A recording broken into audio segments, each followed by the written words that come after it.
We have now gotten to a point where critical thinking is viewed as a radical idea. And so God forbid you have that opinion. If I go on Twitter right now and I put that out, like, that's not getting in the blue check. Now, I don't have a blue check, but let's say I did. That's not getting in the blue check mafia trending on Twitter.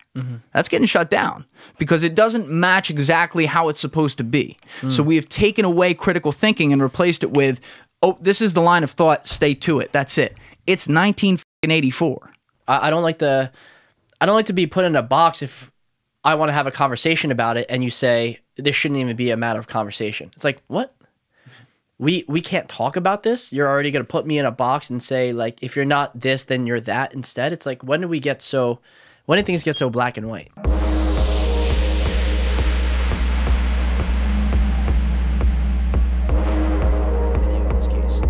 Understand who your audience is and how they consume the content, right? The biggest mistake of the streaming industry in 2020, and I can confidently say this, is Quibi. And yeah, now what happened there? Because it was such a, they put, what was it, like $1.8 billion in funding in there? Embarrassing amount. It was more than that. They had Katzenberg and who was, what's the ex-lieutenant governor? Packard Lewitt. Yeah, right? What the hell was her name? Megan something? Yeah, I forget her last name. We'll pull that up. But they had all these big names behind it, and then they were getting like Kevin Hart to produce content for it. They had like all these shows lined up. They had some of the athletes on it too, and it just, you would think COVID would have been the best spot for it, but well, here's where they fucked up. They didn't create apps for Roku, Fire TV, Apple OS, and desktop. So where what? Because I never used it at all. You could only find them on Android and iOS. The whole purpose was they created this really unique mobile playback experience where you can either view the content horizontally or vertically. And it was shorter. And it was shorter content. Like under 10 minutes every single video, right? So not only were they boxing people in to view it on their mobile devices, they also limited the amount of time that the content was. And so, like, the whole idea of Quibi was imagine you were on your way to work, you had to take the subway, and in transit you can consume high-quality video content at discretion, vertically or horizontally, and have these really unique interactive experiences, have all this premium content at your fingertips. It was supposed to be a gold mine. I mean, that's how everyone was playing up to be. What happened was COVID happened. No one was visiting. No one was traveling at all. And they didn't have the apps ready on Fire TV, Android, Roku. I'm sorry, not Android, but like, yeah, Android TV, Chromecast, all the sit-down television experiences they missed out on. And guess who won? Netflix did. Guess who won? Yeah. Like every other streaming platform that already had apps and they didn't audiences give people developed. choice. They didn't give people a choice. They were like, you're going to consume our content in the way that we want you to consume it because we're making such good content that you should view it the way we want you to view it. And I think the biggest problem was, sure, Katzenberg, he's been in the business for a long time. I read up very briefly on his history with Disney. I get that, right? Yeah, he was an interesting cat. This guy puts people together. He understands the business and how the entertainment industry works extremely well. Then you had his partner, I believe, I'm just going to assume her name's Meg, right? Meg something. Yeah, Meg Whitman. That's it. Meg Whitman. Yep. The problem was they don't watch their own fucking content. They're not getting high on their own supply. They don't actually believe in the products that they're selling and serving.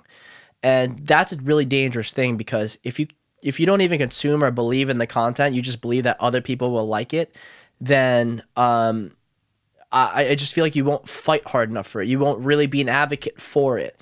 And it felt like those two were so removed from the process. And what came out was like they weren't even listening to what people wanted. And then you had this massive disruption which was COVID, and they couldn't respond in time because they didn't really know they didn't understand their consumers because they don't consume the content themselves.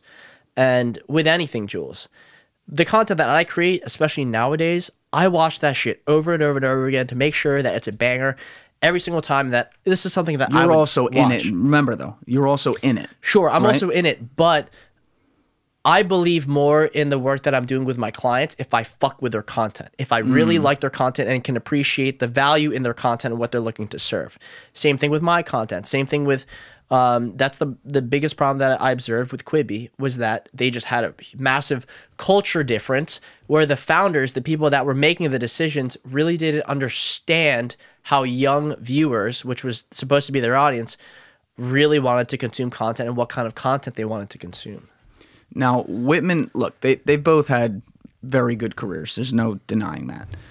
Whitman, I don't want to speak on as much. I know she was the CEO of HP for a long time, and I believe, if I remember correctly, but we can fact check this, HP kind of went downhill after she left. So while she was there, she was very effective.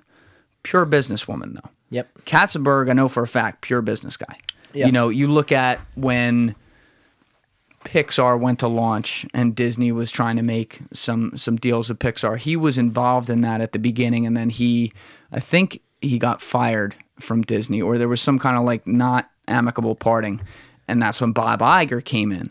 And Bob Iger, to your point, was a content guy. Yeah. He understood everything going out. He understood why the kids like this and didn't like that, and he cared about it. He would sit there and watch all the scenes. He would literally do it with Steve Jobs. And so Pixar obviously became a great investment and became a total machine in that case. Katzenberg went out, and it's not like he didn't have success, but you know, I think he was at the helm with Shrek, but he was constantly chasing Disney. Like he did Ants to try to get on the train of what they did with Toy Story and stuff. It didn't land as well.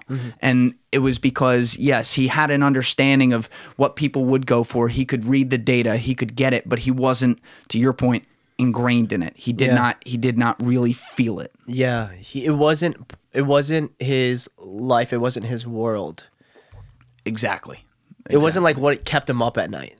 Yeah, and I just look at it like, not that they could have seen COVID coming, but when you put yourself out there, put your company out there where you are already cutting yourself off on the exclusivity side by taking away choice to be this rarefied air, like they did by just putting their apps. You said it was on iOS and Android only, which I didn't even know that. Yeah, that's a thing. They did 2 new things at once. I feel like you could only get away with doing 1 new thing. Right, because they had the whole 10-minute content, short form, consumable, where everyone's used to Netflix and chilling, and 10 minutes is not Netflix and chilling. That's like, I gotta fucking be somewhere. Great, I can leave in 15. I'll watch this fucking 10-minute clip. It's like, you're really, they tried to standardize 2 brand new components to streaming that I think viewers just took as, oh, these guys are ingenuine. I'll tell you what I think happened. Sure. I think that Katzenberg and Whitman and some of the other, there were other people involved too, like big names. They got in a room and they read the business report. The business report says, oh, people's attention spans are down to 7 seconds on average. Yep. Oh, wow, look, the average Netflix content length is blank, whatever it is, an hour and a half. We're going to make something really short, and that's just the great trend, so we will hop on the trend. Yeah. And like people who are just trend chasers, it works if you're buying stocks. And you know what? It can also put you in good spots, and there are people who make money doing it.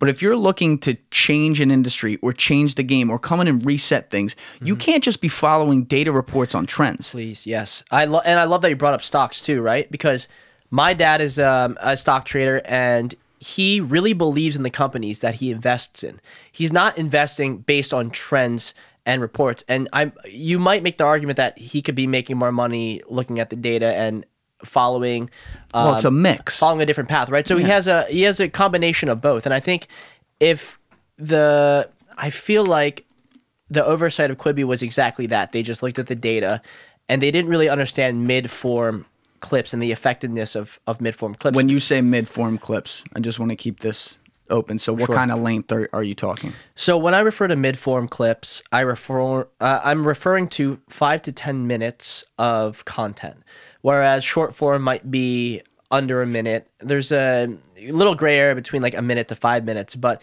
if you are like a content creator on YouTube, I heard through various sources, because I work in the media and entertainment industry where mid-form clips have been a focus. I hear it's been a focus because now algorithms are trying to optimize to serve mid-form clips, to keep viewers on longer than the short-form clips would keep them entertained. be able to serve ads on mid-form clips, but not have to force viewers to sit down for like longer form, half-hour to hour-long content, right? So you have this fine in-between where the data says people will actually sit through 5 to 10 minutes of content and actually be willing to sit through maybe 2 or 3 different ad breaks within that micro slice of content. And it's just long enough and just short enough that people will be like, they'll see the next video up and they'll be like, oh, I can do one more. Exactly. And they'll keep saying it and they won't realize like 6 minutes plus 8 minutes plus 9 minutes plus 7 minutes and so on and so on adds up. Eventually you're there for 3 hours going down the rabbit hole. Whereas when you put on an hour-long video or something like that, you're already like investing, and then you're looking at the clock and you're thinking, if you have somewhere to go or things to do, you're like, okay, I watched 20 minutes. That's enough. And you may go and not watch the next video. Exactly. 100%. And it's also, if we look at it from the platforms that are serving us this content, let's take, for instance, YouTube. YouTube saying, what makes us the most money, right? What kind of content makes us the most money, period? We're a fucking business. We're not, yes, we're free to consumers, but it's free at a caveat, right? It's free because we want to make money off of your content and keep viewers on our platform so we can continue to serve ads, because that's how we make money, is by serving ads. I guess the data is showing that mid-form clips, people have a tendency to understand that experience and actually engage with mid-form clips in such a way where YouTube's able to serve more ads, hence make more money, which is why they're now optimizing for mid-form clips. So if you're a content creator, that's why you should make mid-form clips, is because YouTube's algorithm, and really if you take YouTube's like quite the standard for video streaming, you know, for any content creator to be able to stream out to many, YouTube is quite the standard for that. So if YouTube is optimizing for that, that's something you should really take and consider when you're creating content. And Quibi's sin, or Quibi, like, how do you even say it? The name was also terrible. Terrible. Awful. Do you know how they came up with the name? No, how? Oh my God. It was Quick Bites, I think was the something awful like that. Something like so stupid that was like, they were like, oh, we'll just call it this. And it made no sense. I read it in an article, so and also maybe I'm remembering that wrong, but it was just that dumb where I couldn't believe that's how they came up with the name. Quick Bites. Yeah, Quibi, something Changed like the whole phonetic idea of it too. We need to fact check myself on that, but it might be something dumber. It sounds familiar now. It might be something. I mean, maybe I'm just picking it out because I already was predisposed, but that sounds like maybe I did read that somewhere and forgot about it. But here's what's crazy. They were actually a client of ours, right? Really? Did you work with them directly? We have a content delivery network, which says if you want to send anything over the internet, you know, you need to go through a highway, right? A virtual highway in the cloud. We own a piece of that highway, and we actually sell it to businesses, right? What do you mean? So if you want to host a website, right? If you want to deliver content, whether it be a video, whether it be a photo, whether it be a single like blog, you need to go through what's called a content delivery network. And there's a couple of content delivery networks you can choose from, right? You might say, hey, I deliver content through Squarespace, right? I have a website through Squarespace. Squarespace actually works with a content delivery network like ourselves, right? So we offer a piece of that highway for a certain amount of exchange based on how much traffic, how much you want to send to different users around the world. And so Quibi came to us before their launch and said, when was this? This was sometime earlier, like late last year, early this year, right? Because that was so not long before their launch. No. So right before their launch, they're like, listen, we're expecting to have this much traffic, and we're already with the big guys. We're with all these other content delivery networks. We want to also have you guys included for redundancy. So they were very confident that they were really going to max out on all of the bandwidth in streaming, in people's streaming. And this is some, like, I don't even know, like, if I should feel weird about talking about our clients at Verizon Media like this.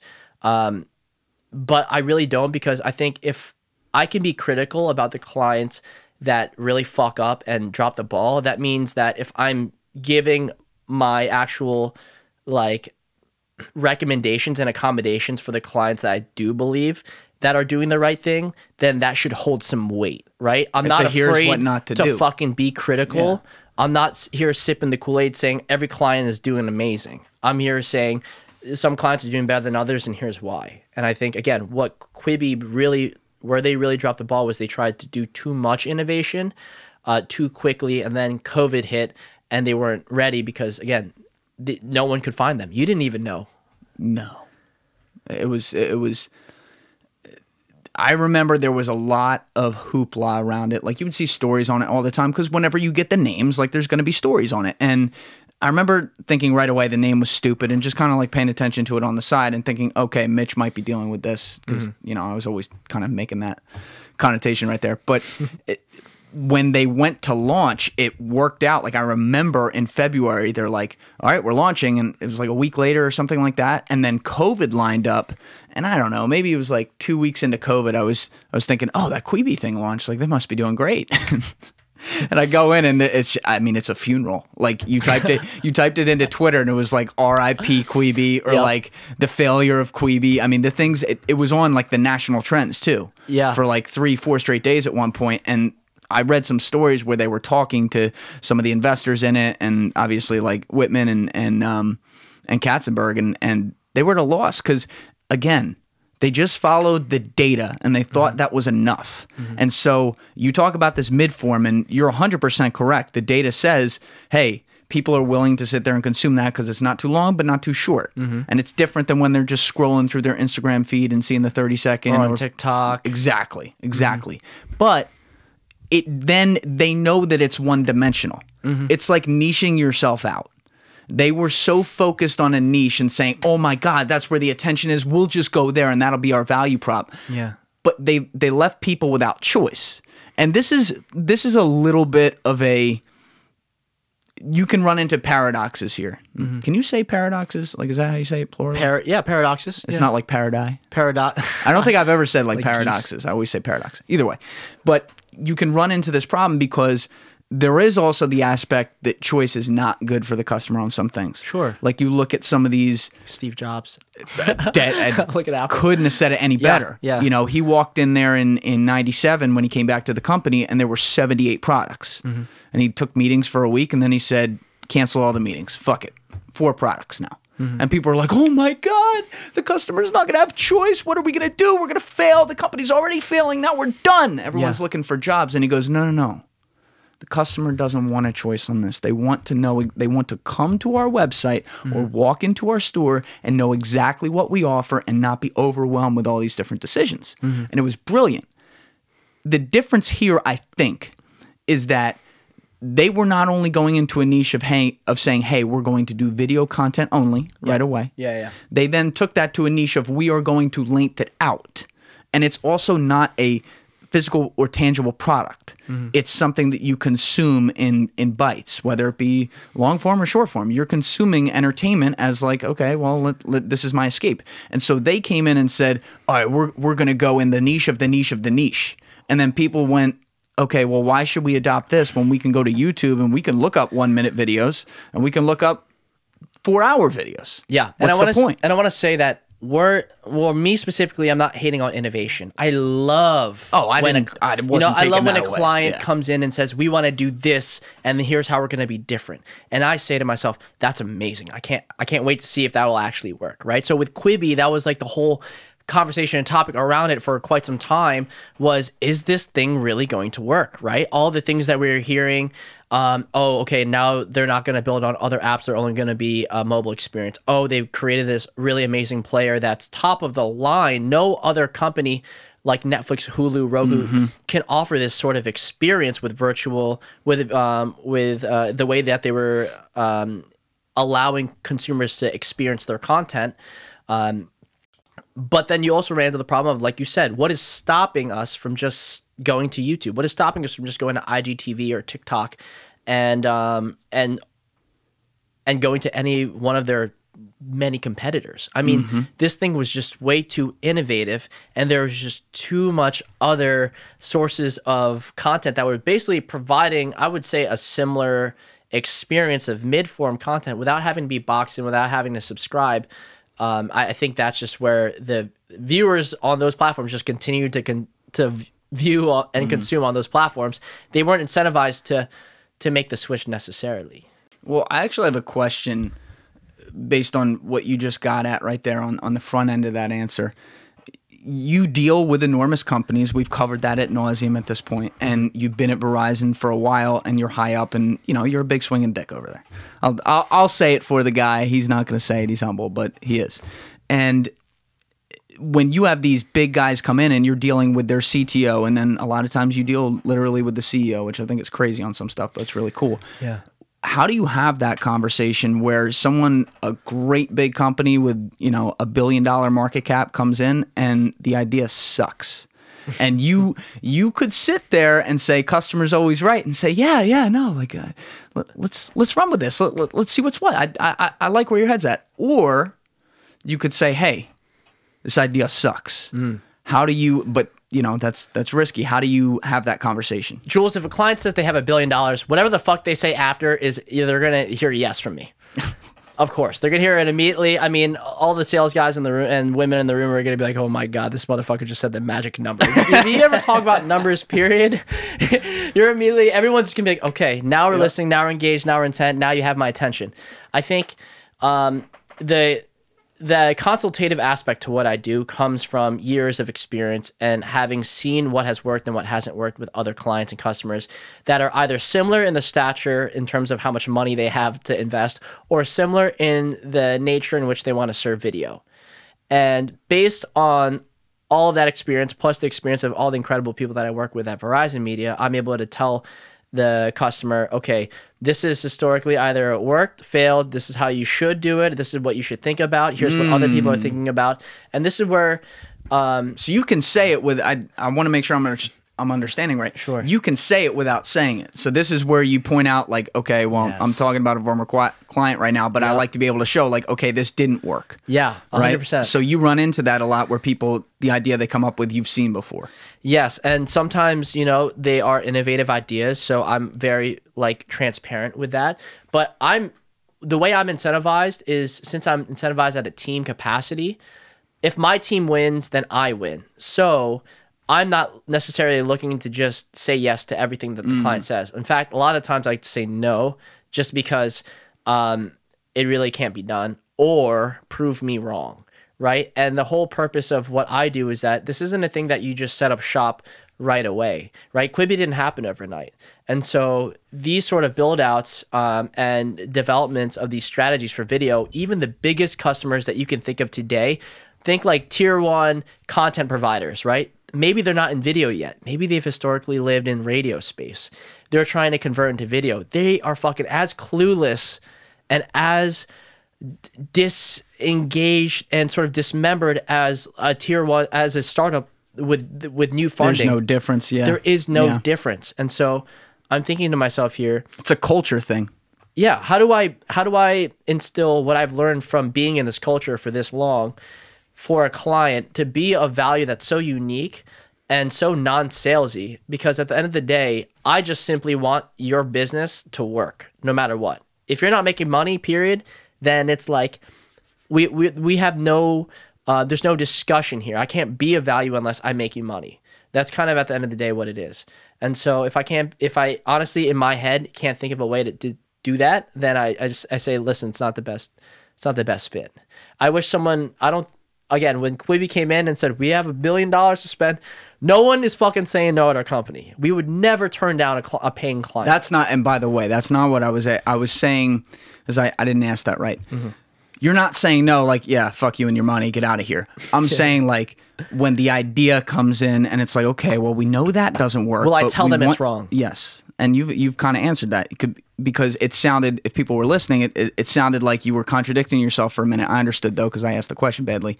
What you were saying is that, of course, you want to bring them on as a client. That's a duh. But, yes, like, I'm going to point to iterations that were wrong, and I'm going to point to things that have worked, best practices. And usually these people, regardless of the size of the company, they're not... It sounds like you don't see a lot of ideas come across your desk from them where it's like, I have never seen this before. I'm so curious because this is an awesome conversation that we're having, and we've never really talked about what I do. Like, you and I have never really discussed in this much of a detail as to what I've been doing. So I'm curious, what has your perspective been about the streaming industry and sort of in the way that which I work it or not? Like, what's an outsider's view of the streaming industry look like? I'm curious to know. I have always told people, it's a good question. When people ask me what you do, I say, you understand the concept of Netflix and YouTube? And they're like, yeah, online video. And I'm like, okay, well, to take that a step farther, they replaced TV. Like, you cut the cable because now you get your content on one of those two or whatever else is out there. Mm-hmm. So Mitch does that, but it's not like he does it for YouTube and Netflix. He creates individual platforms for the companies that come to him, and they're very, very big companies. I use the one example all the time. I forget her name now, but that international fashion lady. Gail Garrison of Global Fashion Channel. Yes. Yep. And so that was such a niche space, but you built the entire platform out. So I'll say, like, yeah, you know, he built this woman's entire channel for a whole company, and then there's a million other companies he worked with. But it is complex in that when we're thinking of it at home, like I said earlier when we were talking, you immediately go to, well, why don't you just use YouTube or put your content on Netflix? And to your point, it's because you don't own it, and you can actually drive people to your sites and then have all the things behind that. So you may, for example, let's say for a piece of content, 2 million people would watch it on YouTube, and maybe you put it there and they do, but then only 60,000 people watch it on your platform to actually go there on the click-through from socials and wherever you put it out to them, so that you say, hey, come check this out. Yeah. The 60,000 there may be a lot more monetizable than the 2 million. Because, I mean, right now, YouTube is cannibalizing monetization. I don't know if you've looked at the numbers, but, you know, you get a video with 1 million views, you're grossing $6,000. That's not a big number for 1 million. You know what I mean? So I think the worst part is you don't have a say in that. Exactly. You don't have a say at any of that. So the strategy, the winning strategy should be, how do we drive consumers from all these platforms that offer organic traffic and organic reach to millions of audience members like YouTube, TikTok, Facebook, Twitter, Instagram, whatever the case might be. And how do we drive these consumers into our own properties where they will then subscribe to us, where we have full control over how we curate that experience for our customers and monetize with our advertisers or monetize for our shareholders? That is where we should be thinking, because that's the long-term play. I'm pretty sure if you ask Joe Rogan, he would much rather have all those audience members, followers on YouTube, followers on Spotify, on maybe like a mobile app or some sort of like 100%. Application where people sign in and have downloaded and consume his content on a regular through his app, as opposed to being on these platforms, because he would have full control over the experience that he's curating and how he's monetizing that experience. Now, why doesn't he do that? It could be one of many things, right? So Joe Rogan, if you're listening, I'd love to help you out here. The experience alone is tough, because Joe started with just making videos, right? He was just having his friends over. At the very beginning, they were doing like just YouTube. I think for the first, maybe it was like a couple years, they weren't on the pod. I think it was just like the iTunes app at the time.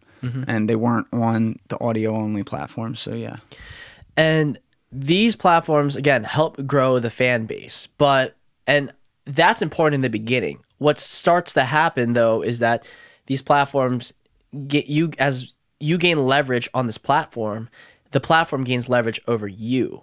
And your only way out is really to either switch to a platform that will now be able to leverage you in a different kind of way, or if you had the hindsight and the foresight to sort of, or more the foresight, if you had the foresight to establish the whole time with viewers that, hey, you can watch my content here, but you can have a full experience on my mobile app or on my app on Fire TV. If you're home, please download it. Then he would have full leverage to do whatever he wanted to do. And he wouldn't be at the whim of YouTube's and the Spotify's and all these other platforms that at any fucking whim, they could just change the way that you make money on those platforms. Which that's important because it comes down to the final dollar. But as far as engagement, yeah, there is no question that if he went that route and said, okay, I'm only putting my content on that, his engagement's going to go down because we go to places where there's a community of options. So people go to YouTube or they go to Apple Podcasts, and chances are the Joe Rogan experience is not the only thing they're consuming. Yeah. And they're going to consume some random shit too. And so if he puts it on his own platform, well, it's just him, and you have to go to another app to do it. You see what I'm saying? Yeah. So there's a trade-off there still, but to your point, you can monetize your following a lot more per follower, and you also own the content there, and they can't tell you what to do. Exactly. I'd argue that if you had 3,000 app downloads as opposed to 1 million followers on YouTube, the 3,000 app downloads, the people that downloaded your app are more valuable than the 1 million followers on YouTube. Than the 1 million views total. Sure, 100%. That's a big number. Because that's 3,000 people that bought in to downloading your application, where you create the full experience and you have full power and control over how your content is being served. Whereas again, with the YouTubes and the Spotifys, and I'm not even bashing on these platforms because I think we'll talk about them. The place in which they serve for the communities of content consumers is really important. But with that leverage with the community comes the fact that they can really do whatever the fuck they want whenever they want to do it, with no remorse, no questions asked. Let me push back and I don't want to hold you to numbers. I mean, I always throw out round numbers, but I mean, 3,000 out of 1 million is like what, 0.3 or 0.0? Like the percentage is extremely small. I think it's like 0.3. Sure. You really think that 0.3% engagement can yield the same money, even if and I agree with you, that means if they went through the effort to do that, a lot of them are extremely engaged and they're more likely to click your affiliate links and buy what you buy and help you make money and actually get return on advertisements and stuff like that. But still, just from the law of averages and the law of shareability, you get 1 million viewers. But how does that equate to dollars, right? So I would argue if you have 3,000 active users of your app, then we can assume that they're paying, right? If you have let's just assume a $5 or $10 subscription, right? $150K to $300K a month. Do you think you'd be making that much with 1 million followers on YouTube? Probably not. Also, I'd argue it's close at least. I'd also argue that even if you do 1 month, it's not totally guaranteed that you'll do it the next month because you're not at the whim. You're at the whim of YouTube and not at the full creative and operational control that you have when you curate those experiences through apps that you build.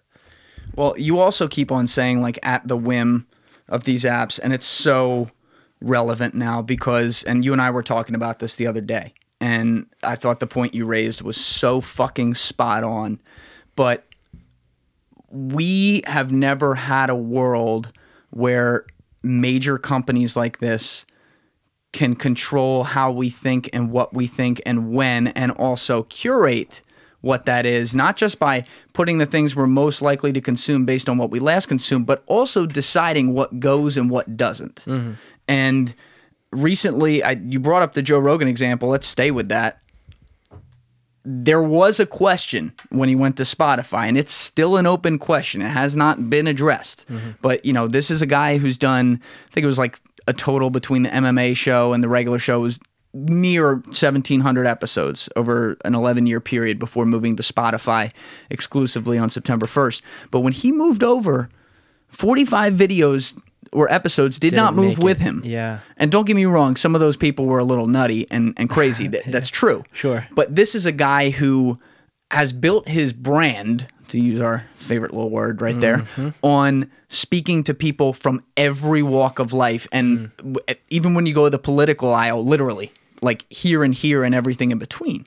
And so, yeah, are people going to agree with everyone he brings on? No. I mean, as far as like pure political people that he's brought on, I'd be really hard-pressed to find one that I'm like, all right, this guy or this chick really nailed it. He brings on people who are all over the place. But now, things move to Spotify. Spotify's in the US. It's based out in New York. It's definitely a woke company in that way. And so you see that some of even just regular conservatives, not just the nutty ones, their episodes didn't make it. Yeah. You know, and even like a really popular one with a total Looney Tune, Alex Jones, that, like yeah, he's the first one that came to mind. Exactly. Like Alex Jones is fucking nuts. We're not disagreeing with that. But he's another one to bring up on this topic. Like they still got millions and millions of views, and people, it's also some comedy too.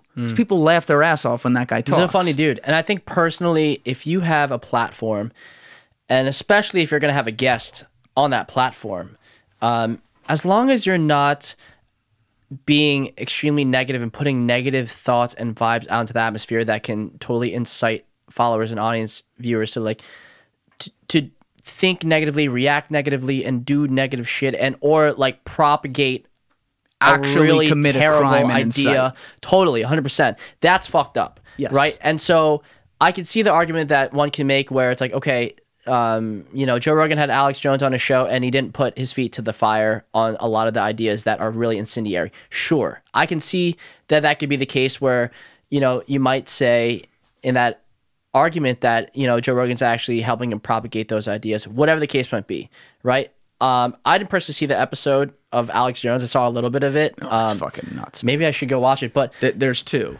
I mean, it's there's like, two of them. It's crazy, but you know, look, because now you're bringing up two different frontiers here. You're bringing up the frontier of, okay, are people putting out speech that can cause crimes? Yeah. Like, are they purposely doing that? Like the old crime of inciting a riot. Do they have the intention of doing that? Yes. And if they have a guest on, are they allowing this guest to fuel and propagate their own ideas of hate and that kind of rhetoric that's extremely negative?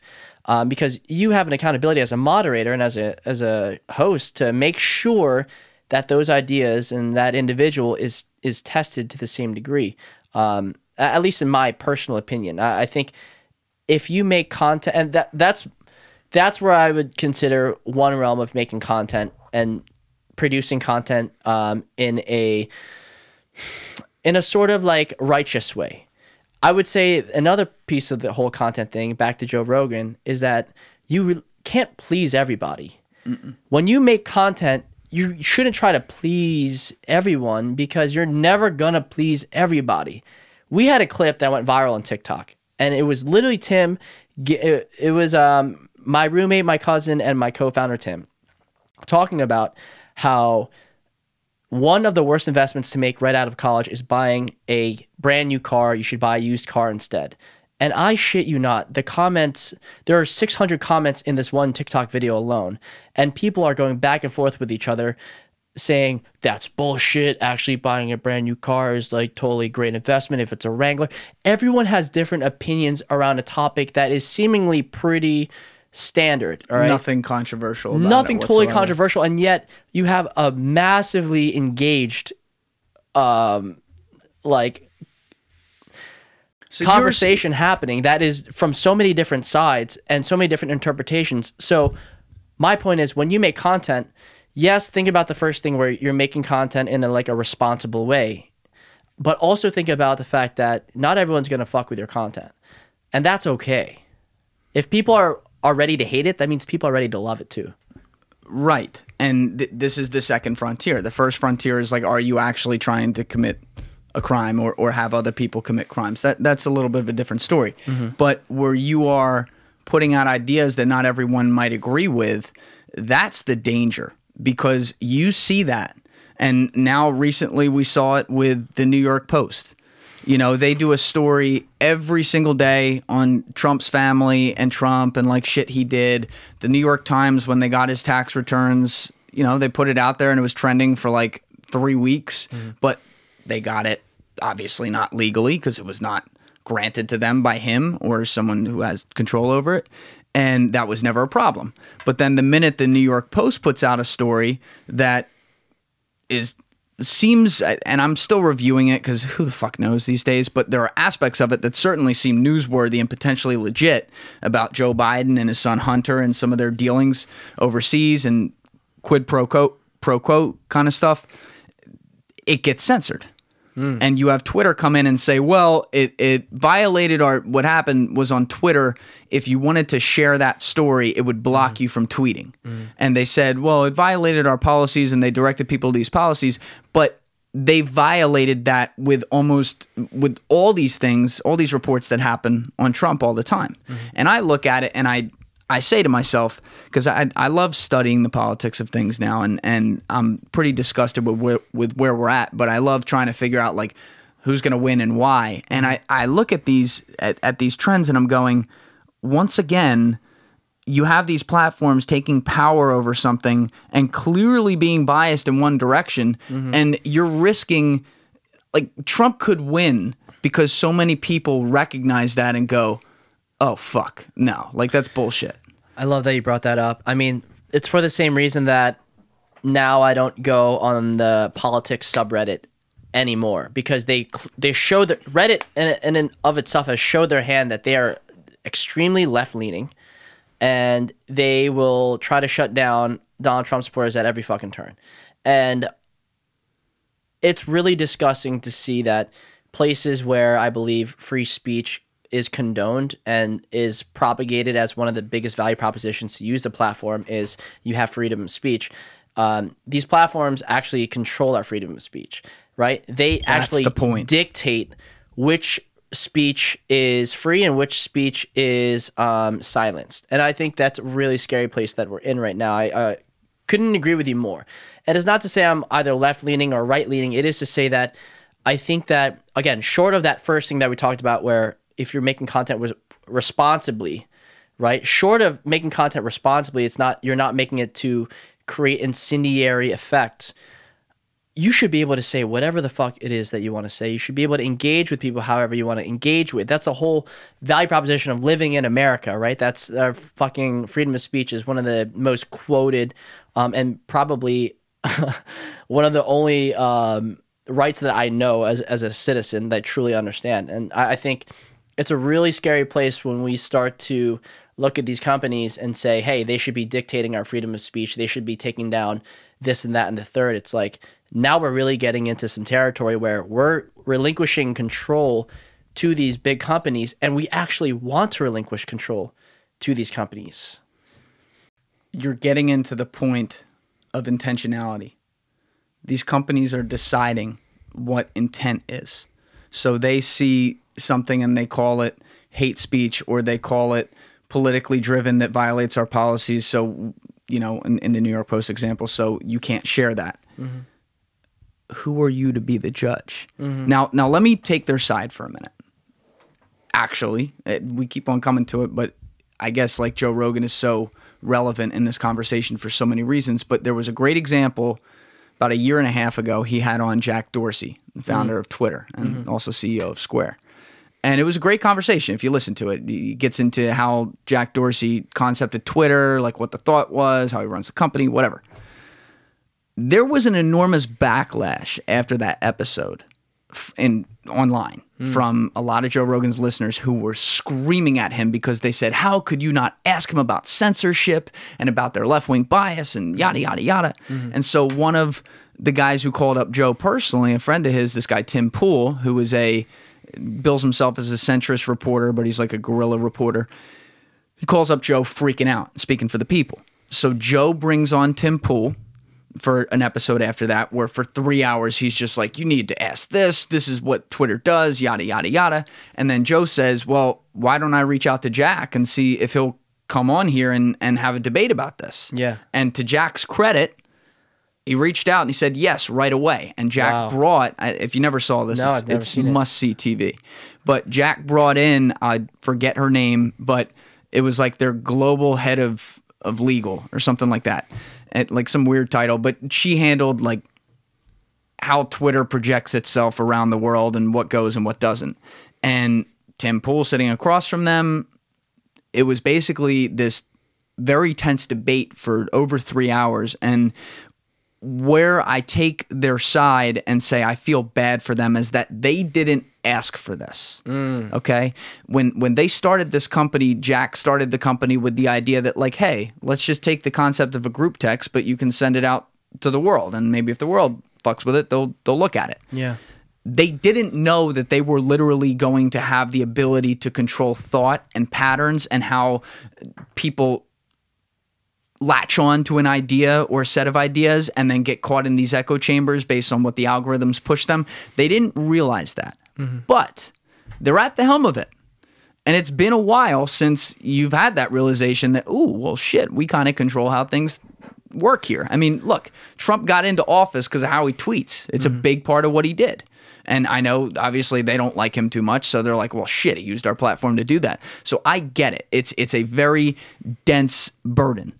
But you get the far right to have these arguments to stand on because it's very clear that the ideology, and I say that word openly, the ideology that's driving Twitter's policies and what they're trying to do is skewed very left. And so maybe even people, when I say far right, I mean like also very far right too, like people who really far left, far right, in my opinion, really shouldn't be in the conversation. But, you know, it's free speech, so you got to let them do it. But you give them a base to then get other people who may be here. Like if you're not listening to us or if you're not watching us, I'm pointing like a little bit to the left of the far right, who now suddenly get pushed to go all the way far right because they see this and they're sick of it. It's driven by anger. You drive people by fear and you drive them by anger, and they will do really, really funny things. Yeah. And so I look at these platforms, and I'm picking on Twitter right now, but we use the Spotify example with Joe. Obviously, Facebook's been caught on both sides of it. It's like they were like Moscow Facebook 4 years ago, and now they're not left enough or whatever. And you name any one of the companies, the companies where there's a huge user base and people go on there to exchange ideas and opinions, there is this shutdown that's happening where it's skewed because the people that work there have an opinion and suddenly they want to project it on everyone else regardless of what they feel. And so now you have like I just mentioned that example of people just to the left of the far righters moving even farther right, but you have a lot of people I'm noticing, catching the vibes, who are taking that quote unquote red pill, who may not have any beliefs that actually mention or actually line up with the right side, but suddenly, boom, that's their home strictly because it's so bad over here, and what people are doing is so blatantly shutting down speech that we have a problem. Yeah. And you bring up the point of free speech being the most important thing in the Constitution. Thank God you say that. I hope a lot of people say that. It is the most important thing. But when these guys sat down and wrote this document in 1785 or 89, whatever it was, you know, it took 6 months to go to France by boat, and you might survive or you might not. To their credit, it's the greatest document ever written. And the things that are still completely relevant today are amazing. But they also didn't foresee a world where people could exchange ideas like this, like crazy, instantaneously, no problem, and basically have technology hack into the conversation. Yeah. But it makes that First Amendment, where the free speech is, all the more prescient because this covers that and says, hey, there's some dangers to it. You're going to have some people who incite hate. You're going to have some people with bad intentions. But it is worse to then start picking and choose, like with this slippery slope idea, what goes and what doesn't. Because the minute you do it, then you take another. Then you take another. Then you take another. And it's this, by the way, it's the same argument people could have with the Second Amendment. Like I look at the Second Amendment, right? And I'm a Second Amendment supporter. But do I think anyone needs an AK-47? Absolutely fucking not. It's ridiculous. What, are you going to fucking hunt with that? Like that defeats the whole purpose of hunting. Like the people that have AK-47 shoot it off the back of their yacht in the Caribbean. You know, it's Never not had an AK. I right, wouldn't know. Right? So besides the point, but you know what I mean. Like it's basically to be able to say, fuck yeah, I can. And you don't need that. However, when they start coming for one or two, where does it stop? Government doesn't give back. They only take away. You know, so it's the same. Now, to bring it back to free speech, which is far more important in my opinion. Sorry, Second Amendment people. It's just way more important. When you start taking away speech or saying this is okay, or your intent there we think was wrong, whoever you are, and in this case we're talking about the corporations and the gods up above us that they've become, well, where do you stop? And what speech is right? And I don't mean that right or left. Which speech is correct? And how do you determine what's correct? Well, it's tough because they have something that we want, which is that experience of consuming content, that experience of engaging with other people and lightning fast speeds, and basically just they really are at the front of all this technological innovation that allows communication to happen at such rapid speeds across basically the entire world. And so they have so much leverage because they have exactly what we want. And at the same time, people that are, I guess you could say, woke, or are just watching and seeing what's happening on these platforms and who these platforms are, how these platforms are dictating freedom of speech, it can be really alarming and appalling. I noticed this like 4 years ago when Bernie Sanders was running against Hillary in the primaries. On Reddit, you had a lot of rhetoric that was so pro-Hillary, and it just seemed fake. It seemed like it was created by bots. And like there came out multitude of studies that showed that bot farms can literally, all you have to do is post something on Reddit, have a bot farm do like a couple of upvotes, a couple of hundred upvotes, and boom, you already have a trending post. And that's going to continue to go up. So like posts can be manipulated, and different messages can, different platforms can be hacked, and that's social engineered in that sort of way. And so I think from a platform perspective, if we're going to have this conversation about, you know, where does the bill start and stop, I think it should start at the number one part, responsibility. Platforms can be hacked in this way. Platforms can be leveraged to spread hate speech, hate rhetoric, incite ideas that are hateful, incite ideas that are very negative. And then it comes to a point of where does it stop? Who determines what is hateful? Who determines what should be allowed and disallowed from like a content standpoint?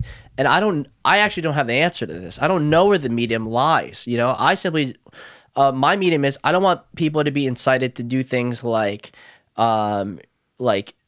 kill one another, hate one another, think badly about one another. Think critically is a different thing, but think totally negatively and badly about each other is like, I think that kind of content I could live my whole life without that kind of content.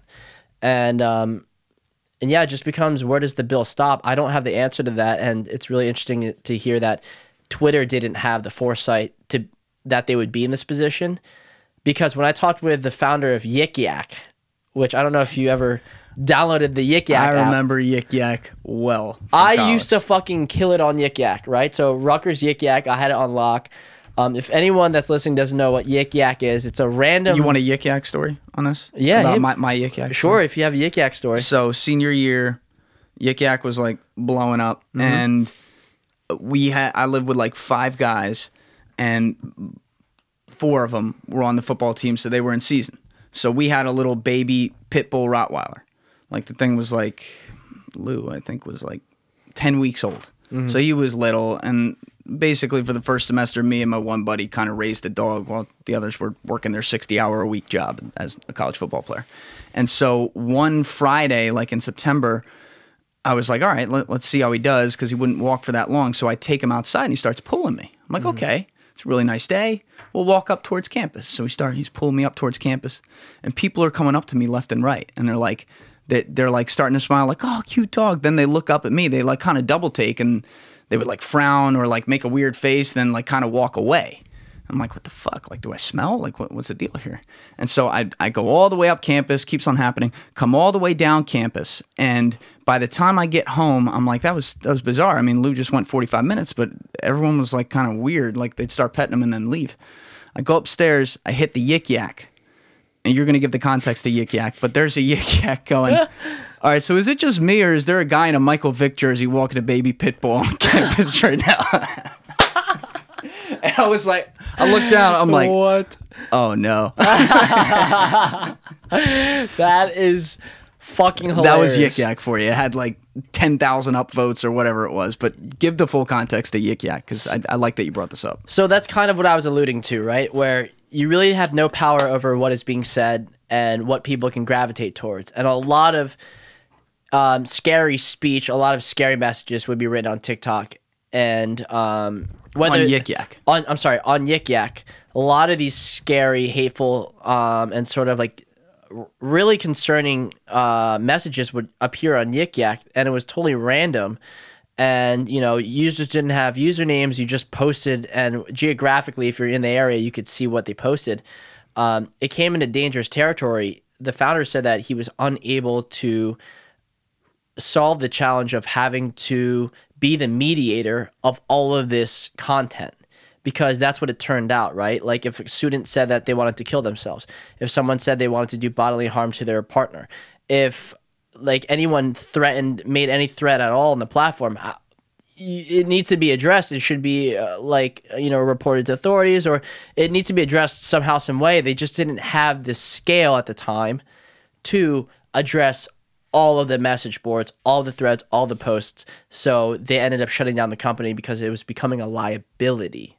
Well, there's a clear line, and that's a shame that it went that way. But yes, people took advantage of that because of the anonymity. And so, yeah, there was a lot of comedy, but there was a lot of other shit. And I wouldn't even go as graphic as that, but I'm sure there was on ours too. Yeah. But the line between actually inciting things again and on the other side, the things that are actually getting censored or being shut down, or the ideas blocked from people even hearing, there's a fine line there. And what you're talking about is clear. Like, yes, you need to be able to scale that so that you understand who does that and report that. That's saying, like, if I want to harm my domestic partner, like, yeah, it's a crime.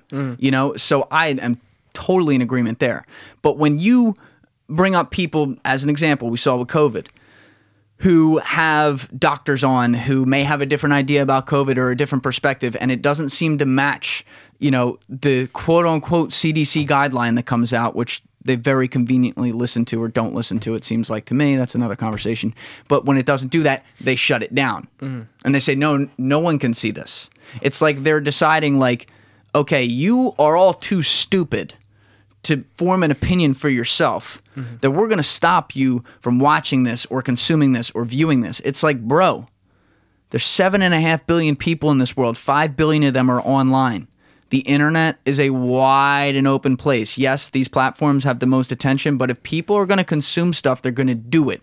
And in my opinion, they only drive, like, on the radical opinions, they only drive people into the arms of those, I see it, into the arms of those opinions more when they say, no, we're shutting that down. Like that New York Post story, and again, I don't even know all of it's the true. I read it, some of it seems legit. Who the fuck knows? It might all be fake news. It might. But we don't know that because it was reporting done, and you got to kind of decide for yourself and let the facts come out. But that story, those two stories, it was two of them back to back, they got more attention and more press literally as a result of that story, because what do you think happened? Every Republican in D.C. was like, this is an assault on the right side, and they did their press conferences. We're subpoenaing you. Twitter's going to come in here and answer. They can't even, half of them can't even go to Twitter. They don't even know what it is. But they're going to fucking subpoena them, and they have a right to do it, and they have a point. And so now they get their message out there, and people are like, without even seeing the facts or what it was, now if it was fake news, no one's ever going to hear that. They're going to be like, they shut down this report on Hunter Biden, God damn it. And these platforms are doing it to themselves. So I get it. The line of like, all right, well, are you trying to incite and hurt other individuals? Fine, cool. But the line of like, is this hate speech? I don't know, man. Because then you get your protected classes too. It's really tough because, I don't even know politically where I lean, because I have tendencies that are more conservative. I have tendencies that are more liberal, especially understanding I'm 27 years old, living in the wonderful city of New York. That being said, you can't deny that these platforms, whether they are oppressing speech that is left or right, they are oppressing speech regardless. And so the conversation that we need to have, if we're going to really continue to rely on these platforms to be moderators of hateful and really terrible rhetoric, is where do we draw the line? How do we put in place a standard that is, I don't want to say nonpartisan, but I do want to say that is focused on getting the bad shit that we determine is bad out of these platforms. Who determines it? That's what I'm saying. Like some sort of like governing, some sort of board, I feel like some sort of like entity or some sort of like guidelines that everyone can agree to, and then oversight from a committee. I don't know what that would even look like. I think if I were to even scale it back, I'm a content creator, and I look at these platforms and all the fucked up shit that they're doing. At the end of the day, I create content and these platforms are really important for me. They bring me value in the sense that I want to build an audience or continue to engage with my audiences, because maybe I don't have my own OTT apps yet built. Maybe I don't have my own platforms where I can drive users to and keep them engaged, where I can control that engagement. I still have to rely on these platforms. So I'm thinking to myself, how can I reliably and how can I sustain my growth on these platforms, creating content that I believe is true to my own values? And again, those are based on positive values and goals, while also keeping in mind and not making up lies, or not making up and covering for the lies that these platforms are either selling or trying to block, or just in general, people that are defending these platforms. I think, even if, let's put it this way, even if I don't agree with Reddit and how the Reddit governing board of freedom of speech is controlling and behaving, that doesn't necessarily mean that I will stop using Reddit. And that's kind of where I'm at with Reddit specifically, and kind of where I am at with all of these general big tech companies in general. It's like, I need them, or I find value out of them, so much value, in fact, that I'm willing to be on the platform, even though I know that they're censoring and I don't agree with their censoring. But that doesn't mean that I agree with the censoring because I'm publishing to these platforms. And as a content creator, I think there's a huge, and this is something we talked about with regard to TikTok. As a content creator, there should be an inherent understanding that the platforms that you're publishing to, eventually, if you do get big, you know, as much as you believe you own those followers, they own you. I heard Mark Cuban explaining to a kid the other day, talking about, like, he was asking him, this kid, Bryce Hall, has like tens of millions of followers across the platforms. He was a TikTok kid and is a TikTok kid, and then has a bunch of YouTube followers, etc. And Mark Cuban was even saying, he's like, all right, well, tell me about your email list and your newsletter setup and where you hit these people in a personal way that's away from the apps. And the kid, you know, to his credit, he's just building this up. So he didn't have a huge answer for that. And Mark said to him, he said, well, listen, that's where you own them. You don't own them on these platforms. He's like, you were just telling me TikTok is in danger of being shut down in the US. Well, you're shit out of luck when that happens. Like, that's what you're worried about. So this is how you own them. And it's a good point, because it is a moral quandary. And I know it. And what I like about you is, politically, I can vouch for it, I've never been able to put you in a box. I love that. You know, you are so all over the place. I don't even know if you vote, but like there's this quandary of people who don't have a horse in the race and don't have a set of opinions. And I've been open about that myself on this podcast. I'm not someone who supports either of these parties at this time or either of these candidates. I've supported both parties in the past, and I regret doing so in on both cases. Yeah. But there are a lot of people like us who live in this weird middle ground where it's like, well, that ain't it. You know, okay, well, that side's doing that. That ain't it. And then you empower this side where you have to defend them. I mean, when I'm getting up here and I got to defend Ted Cruz, something's wrong. Something's wrong. Yeah. Like, and I'm like, yeah, everything Ted Cruz just said, retweet. Like, and that's nothing personal against him. He's a Texan conservative. It's no problem. But one thing I'll say is that a lot of the unchecked hatred I'm seeing is coming from the left side. I'm a very big disbeliever, whatever the word is, in leftism right now, because, you know, they're having their moment, and this is where it gets really ugly. And unfortunately, these platforms are in a position where they tend to at least lean in that direction. Even if they don't agree with everything, they play to that base. Yeah, go ahead. Good point. I again, back to the whole thing where we shouldn't be covering for lies of companies. We shouldn't be covering for lies of that we see in general, right? Like, I will never forget 2016. I was the first time I was ever impassioned about politics to begin with, and Bernie Sanders pulled me into really giving a fuck about what happens in America. How? What did he say? It was not so much okay. It was not so much his beliefs as much as it was his passion and his rap sheet of experience, where I was like, this guy is really genuine. He's a really genuine guy, and I might not believe everything that he's saying. I might not want or even know how to even pay for everything that he's saying, but I really like that it seems like he truly has the best interest of the people at heart. And so I found that in the candidate. That's what I was looking for. Other people are looking for different things, and other people care about different things. And I think that after what happened to him in 2016, I could never forget those lies. I could never forget all the fucked up shit that the Democratic National Convention did to screw him over. And I'm not here saying Bernie should have won. In fact, I am saying whatever the process is. However, now we have to look at the process, because the process is where it's fucked up. And I'm not here to cover up for bullshit that happened in 2016 to say that we're going to fix it in 2020. Or after we win in 2020. It's don't put me in this fucking we category. Are we all not awake? Are we all not in tune? Are we all not paying attention? Because if we are, we would notice that there's a lot of fucked up shit that we need to account for now. And I don't know why we're pushing it off for later. And that's kind of where I sit on the boat of right or left. It's I can understand why people feel the way that they feel, both on the right and the left. And some things I can support and some things that I can't. But at the end of the day, I really, really, really cannot support the fact that people are covering up for lies and just moving forward business as usual, because I'm not about that life. And if we're going to say that we're here to make the future better, I think we need to really take a look at our past and all the decisions that we've already made and say, well, how the fuck can we fix that? Because I think that's the problem. Retweet, number one. And number two, how telling is it? Because I also know, having conversations with you as far as some of the political stances now, Bernie's a socialist and you're not really about that, but it's true. And there were a lot of people like you who were really pulled in by that.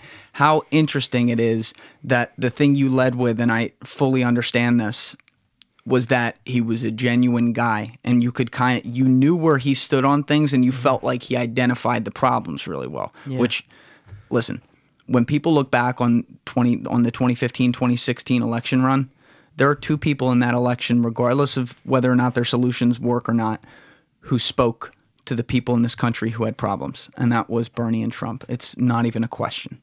And their solutions, again, radically opposite, but there was something about them that if you didn't like them, you probably hated them, especially with Trump. It was way worse with Trump than Sanders. I think a lot of people at least respected Sanders still. Yeah, I think people just thought Sanders was crazy. This crazy old guy. Exactly. Crazy Bernie. Yep. That's what Trump calls him, I think, right? It's crazy Bernie. Yeah, something like that. Yeah. So, he wasn't as controversial. But there were people who were like, oh yeah, fuck that, the socialist or the communist, which he's not a communist, but you know what I mean. And people like you were at least okay, this guy speaks to the problems, and I don't know about the solutions. I'll figure that out later, but he's genuine, and he comes at this from a lens where I feel like I know where he stands on stuff, and I feel like I know that he's going to handle these situations where he comes in and goes all right, well, let's judge this on a case-by-case basis, or let's listen to what everyone has to say on this. And maybe that's right, maybe that's wrong. Who knows? I'm cynical about all politicians, regardless of whether they're inside or outside. That's not even a thing anymore. Yeah. But to bring it back to the platforms, we're now in a situation where, if you cater to the left side, as these platforms do, anything that doesn't perfectly match that is now put in a box of being on the right side. And you use the phrase, and I won't say it as beautifully as you did, but you led it with a few things, and then you closed it with, I believe in critical thinking or something. We have now gotten to a point where critical thinking is viewed as a radical idea. It is viewed as a far right-wing or alt-right idea. Yeah. I mean, you go on Reddit, you see subreddits like the intellectual dark web. Right? Now, some of the stuff that goes on there actually is a little crazy, to be honest. But there's a lot of things where people go to post on there, and it's this isn't dark at all. This is a good idea or whatever. Yeah. I was afraid to follow, and I'm well, let's see what goes on in here. And I'm telling you, man, I don't have a percentage for you, but I'll see stuff come across. I'm oh, that's really interesting. Let's look at that. And now it's put in a box of, oh no, you can't say that, because that doesn't go with the platform here. Yeah. Just like people I had this conversation with Terrence in that podcast, and I loved that podcast because Terrence is is a guy who is clearly on the left side, but is such an open person to conversation and doesn't like shutting down anything and actually goes back and forth on things. And I was talking with him, and one of the things I didn't agree with him on was the Black Lives Matter thing. Because I'm like, the hashtag's great. It means what it means. When people say all lives matter coming back at you, you would never be saying that. Like, I get that. I'm with it. Yeah. The problem is it drives to an organization. It gives them attention and then gets them dollars because they play that card and they say, oh, we're Black Lives Matter. Donate to us. We're helping with racial issues, which they are. But they're doing a lot of other things too. And so God forbid you have that opinion. If I go on Twitter right now and I put that out, like, that's not getting in the blue check. Now, I don't have a blue check, but let's say I did. That's not getting in the blue check mafia trending on Twitter. That's getting shut down because it doesn't match exactly how it's supposed to be. So we have taken away critical thinking and replaced it with, oh, this is the line of thought. Stay to it. That's it. It's 1984 in real life. That's why I really like what people like Jordan Peterson's a great example, right? Dr. Jordan Peterson, one of his advice that I think is really important, and mind you, he's more conservative. I believe he's on the conservative side of the spectrum. He is, yeah. He says that his advice is come into every conversation ready to change your mind, ready to have new thoughts form in your brain about something that you previously thought was one way, it could potentially be another, because that's where you learn the most. And not my fear, but sort of my, I guess you could say, observation of what's been going down is whether you're right, whether you're left, whether you sit in the middle, we're all now really weary and PC about how we're going about having the conversations. And I feel like we're not really being open-minded as to changing our opinions. And so now we're not even open-minded to having the conversation to begin with. It's like if we're, I don't like to be put in a box if I want to have a conversation about it and you say this shouldn't even be a matter of conversation. It's like, what? We can't talk about this? You're already going to put me in a box and say, like, if you're not this, then you're that instead? It's like, when did things get so black and white? Black and white, man. Yeah. It is such the box culture, 0 to 100 culture is insane. And I know it's hard for a lot of people who are just afraid to say anything and sometimes say the right thing publicly based on whatever their social group is, whichever way it leans, where they don't really think that. But there are a lot of people in this country and around the world who go, this is madness. Yeah. I mean, they look at this and you can't not watch it. You can't not watch it. It is must-see TV. It's very sensational. Yes, yeah. It is. Look, when the protests are going on and shit was getting out of control at night, like, yeah, I'm tuned in. I'm watching that. And I was a part of those protests. Yeah, right? Like, actually talk about that. What was so going into that? Like, yeah. Let's really attack this. Here's what happened. You're in New York. I'll tell you what happened. Yeah, go. We watch a video of this fucking asshole just kneeling on this guy for fucking long. Derek Chauvin. Until the guy died. Turns out his name's George Floyd. And here we go.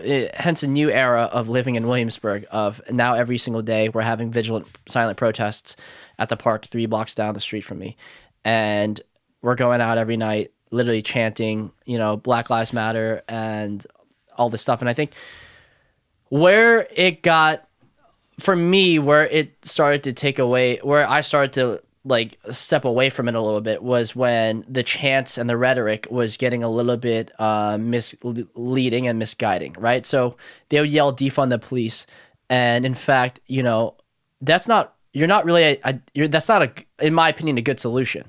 I think you need more context to identify the real problem, the real issue. And the real issue is bigger than just the police force. The real issue involves legislation. The real issues revolve around the privatized prison systems. I mean, it's an entire ecosystem that fuels itself. And so when you just say this one thing, defund the police, I mean, I didn't think that's a really good solution. But everyone here is saying that. Everyone here is saying, like, all cops are bastards. And, like, the rhetoric just became so evil and negative and hateful and unconstructive. And I was like, the solution was we never want to see something like this happen again to a man that didn't deserve to have that happen to him, period. How do we solve that? And then it just morphed into this whole, like, I felt very negative from it, so I had to step away from it, and because it really evolved. My passion feeling was, I can't believe this guy fucking died the way that he did. That's so sad. The day before that, Amy Cooper, I was still pissed about fucking some chick calling the police on an African American for being African fucking American. Oh, is that the Central Park Amy Cooper, Karen? Amy fucking Cooper, aka biggest Karen of 2020. But that's the Central Park lady, that was right? the Central Park lady. So that had just happened the day before, and I'm still pissed. I was really pissed about that. I was like, I can't fucking believe this shit. And then George Floyd happened the next day. And then, you know, feelings and emotions got carried away. And before long, like that whole week, I didn't give a fuck what I was doing. I was just like, I feel really impassioned to really defend the lives of these people. And that, again, it then formed into something so crazy and ridiculous that, and negative, that I was like, I don't think this is the solution. I think I think the solution is much more complex, or requires much more complex insight. Critical thinking, more discussion. But, you know, it was tough to have these discussions anymore once that really ramped up. So I just stopped saying anything. And here's where I focus down on now, because I'm more involved in having human discussions, reminding people that we are human fucking beings at the end of the day. Whatever side you lean towards, we all live, we all die, we all don't know who our creator is. And so if we can just establish that connection and get back to basics here, then that's what I'm here to remind you. And I feel like with all the content that I create, and this is why you don't know if I'm right or left leaning, because I really don't talk about it. That's not what I'm here to discuss. I'm here to actually have critical moments between human beings and remind us that we are human beings. We are the same species at the end of the fucking day. And that to me has been really positive, because that being a part of negative rhetoric and hateful speech a lot, and you make the argument that it's due in part to other hateful speech and you're just spewing it back. I don't want to be part of that tennis match at all.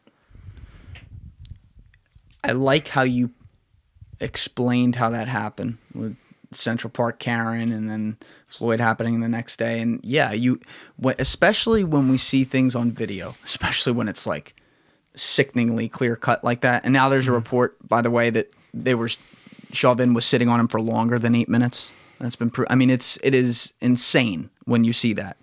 But you raised the point that those two things in context and having a similar empathetic character on the other end who was obviously clearly innocent, it got you angry.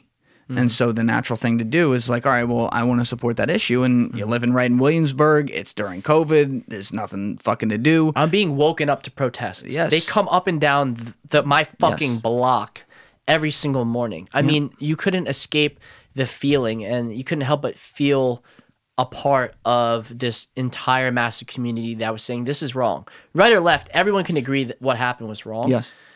But you felt like at the time, because you couldn't, I mean, I don't think anyone knew. Like if you were really outside of it, you might be able to say, oh, this might go bad or this might go a certain direction. Yeah. But you're so caught up in it, especially when it's an emotional thing, like you pointed out for yourself with the experience, that you feel that tribal calling. Yeah. Yeah. I mean, I think everyone was just like, a human shouldn't do that to another human being at the end of the day, right? So it's very, very core, very just, you know, like this is wrong across the board. And again, that's where I reshifted my focus to be a lot more positive. And I know we're coming in an election year. I just want to be positive. I want to remain focused and say, whoever wins, we just need to remind ourselves that we've all lived together since the inception of America, and we've all had our trials and our tribulations, and we can continue to do it no matter what happens. We should just remind ourselves that, you know, we are not as radical or we are not as different from each other as we think. We're actually quite in the same. We live in the same fucking country, and we support each other at the end of the day. We all need to support each other, and that's my rhetoric. I don't want to fucking sit on either side, because I feel like my rhetoric is a lot more positive and a lot more just honed into being human, because at the end of the day, no matter who wins, like nothing will really fundamentally drastically change for you and I. It might change for others, but I don't know, man. It's a really interesting time to be alive right now. Well, you also are bringing this up in a time where we're, what, 8 months in, 7 months, whatever it is, to basically quarantining. And you were in the eye of the storm. I was too, but you were really, you live in Brooklyn, so it was crazy. But there's this disconnection that we had. And I think that's also why a lot of people did come in on the protest, because what the protest began as, it was a clear-cut point. And it's like, of course I want to support that, you know, especially when you're coming in and you're upset about other things that are happening. But it raises the idea that people, it's not natural for us to be inside. It's not natural for us to be uncut or away from reality and away from relationships and human contact. And so people are craving that. But living in New York, you're literally boxed in. You know, you live in an apartment, you don't have a yard, you can't walk in the neighborhood and whatever. Yeah. You know, so did that, I mean, take me into COVID. Obviously we went inside in March, but when did you realize, hey, this shit's going to last way longer than I thought? And what's that been like? Like, what has the vibe been like in New York? And it's obviously a lot has happened, but just take me through it a little bit. I think that the scene in New York and really the general vibe of New York has evolved in so many different ways over COVID. But I would say if I had to bring you to a particular moment and that would exemplify the status of New York as compared to how people see New York, this was a great moment. So I was in West Village recently celebrating a birthday, and we are, when I say recently, I mean a month ago, and we're celebrating a birthday, we're having dinner, we're dropping sake bombs, a band materializes out of thin air. It's 11 p.m. The entire street is completely blocked off. We're all dancing and having an amazing experience. Right, left, Asian, white, black, doesn't matter, right? All races, all like belief systems, doesn't fucking matter. We're all drunk as hell and dancing and vibing to amazing music, and life couldn't be happier. That's the experience that I had that night. That following morning, I receive a text message from my parents. It's a video of another side of New York where there's a massive riot, and the riot, actually, they invaded this restaurant. They told all the restaurant goers to get the fuck out. And it's the same outdoor experience that we were like having at the restaurants in West Village. Same situation, except different vibe, obviously. So which one does the media latch onto? They latch onto the one that's more sensationalist, the one that will create more clicks, more views, and gain them more money and revenue. And so they attach to that side. No one will ever see the videos of us having one of the most incredible human experiences I've ever had in my life. Not this year, Jules. In my fucking life, I've never had an experience like that. It was so incredible and sticks with me to this day. And everyone that I was there with that day, also, we all say the same thing. So it's like, you would know what New York is like if you lived in there. I would say if you're outside of New York and you're looking at it with a lens through the media, I assure you there's a lot of good happening. There's a lot of real human intimacy and bonds and relationships forming that are so positive, so overwhelmingly not left or right, but just human, that the media will never report on, you won't see, but I assure you it's there, it's happening. It's happening as we speak. I had a really, really close friend of mine, like a brother, text me a couple weeks ago, and he was like afraid to say it. And this is somebody who head down, lives his life, doesn't give a shit about anything that's happening that's not like his family or like his work. Everything else doesn't matter.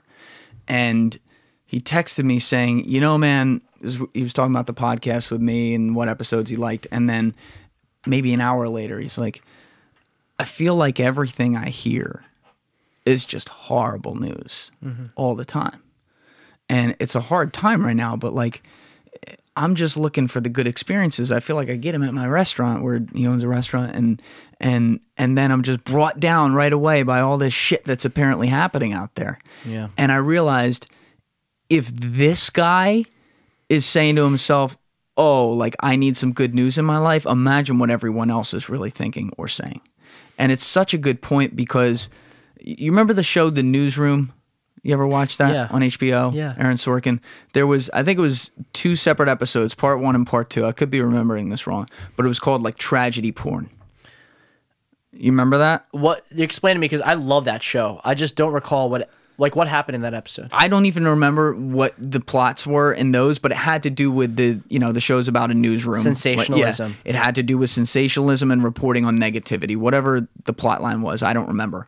But the takeaway, and I'll never forget it, this was years ago when I watched this, but the takeaway was you sell what people click. To your point, you sell what people are going to watch, and people like to get worked up on stuff. That's why when listen to these politicians talk. I was going back and forth between Biden and Trump last night, and by the way, I want whatever drugs they were giving Biden. He was fucking focused, dude. He was phenomenal. He was on his game last night, bro. I feel bad for him. Like I've stood next to him before. I used to caddy for his brother-in-law all the time. Like that guy, I'm talking like 5-6 years ago when I never caddied for him. I don't know him at all, but I stood from here to there from him. He was yoked and like with it and like whatever. And now you see him and it's confusing. But last night, like he was on. But either way, when you listen to these guys talk, and last night I think Trump was a bigger example of this than Biden. I thought Biden was struck a little bit more of a cordial, relaxed, moderate tone. But they're not saying as much like, here's our policy and here's why we're so excited about it and why everyone's going to win. And, Trump will say it when he's saying, like, I want everyone to win. I want everyone to do well. Like, we have the greatest economy ever or whatever.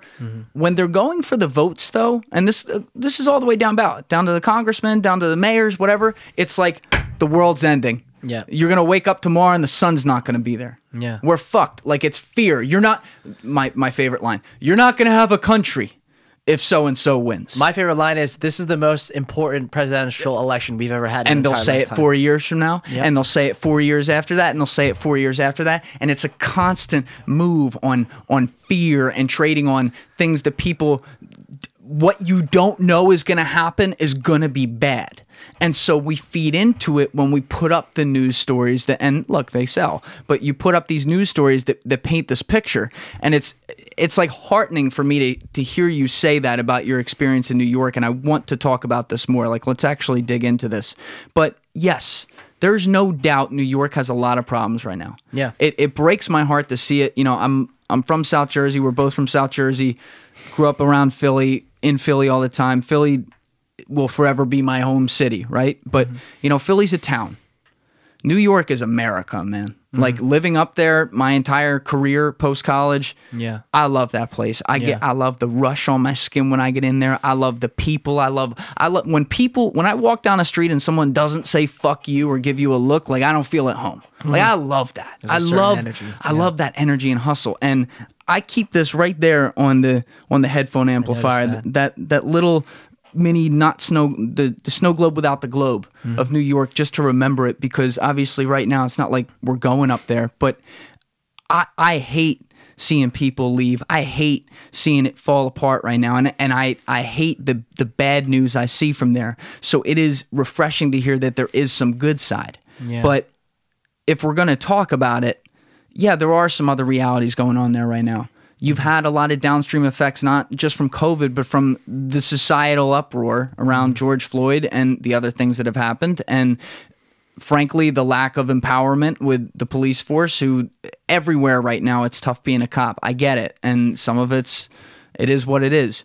But how do we rebuild this? How do we make, assuming we get a vaccine early next year, how do we get it such that people like you and me go back up there? I mean, you're still staying there right now, but and we're like, hey, this is gonna be New York again, baby.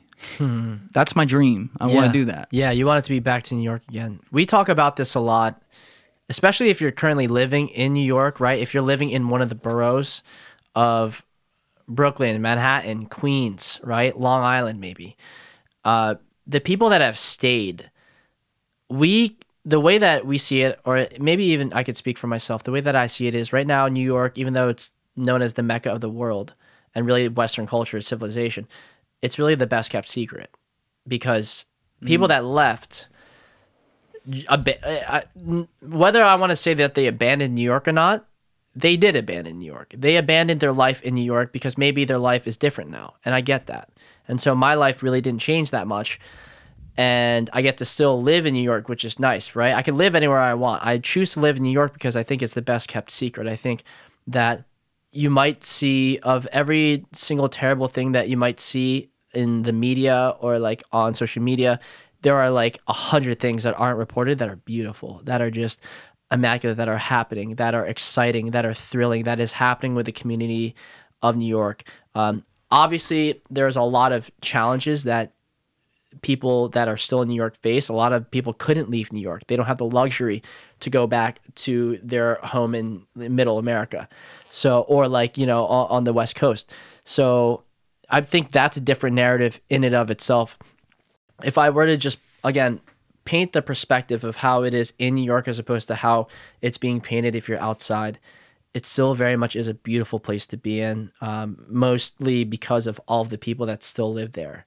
And I think the best thing that you could do to help propagate New York is to live in New York right now, to support your local businesses. Right now. Yeah, right fucking now. Go, like the rent has never been cheaper. Go live in New York. Go experience what it's like to dine outdoors where the entire road is completely filled, back-to-back restaurants up and down with beautiful custom sidewalk seating where you can gallivant and just go around and obviously be safe and wear masks, but support local business, be a part of the community, and be here while we continue to build and kind of rebirth like a phoenix from the ashes.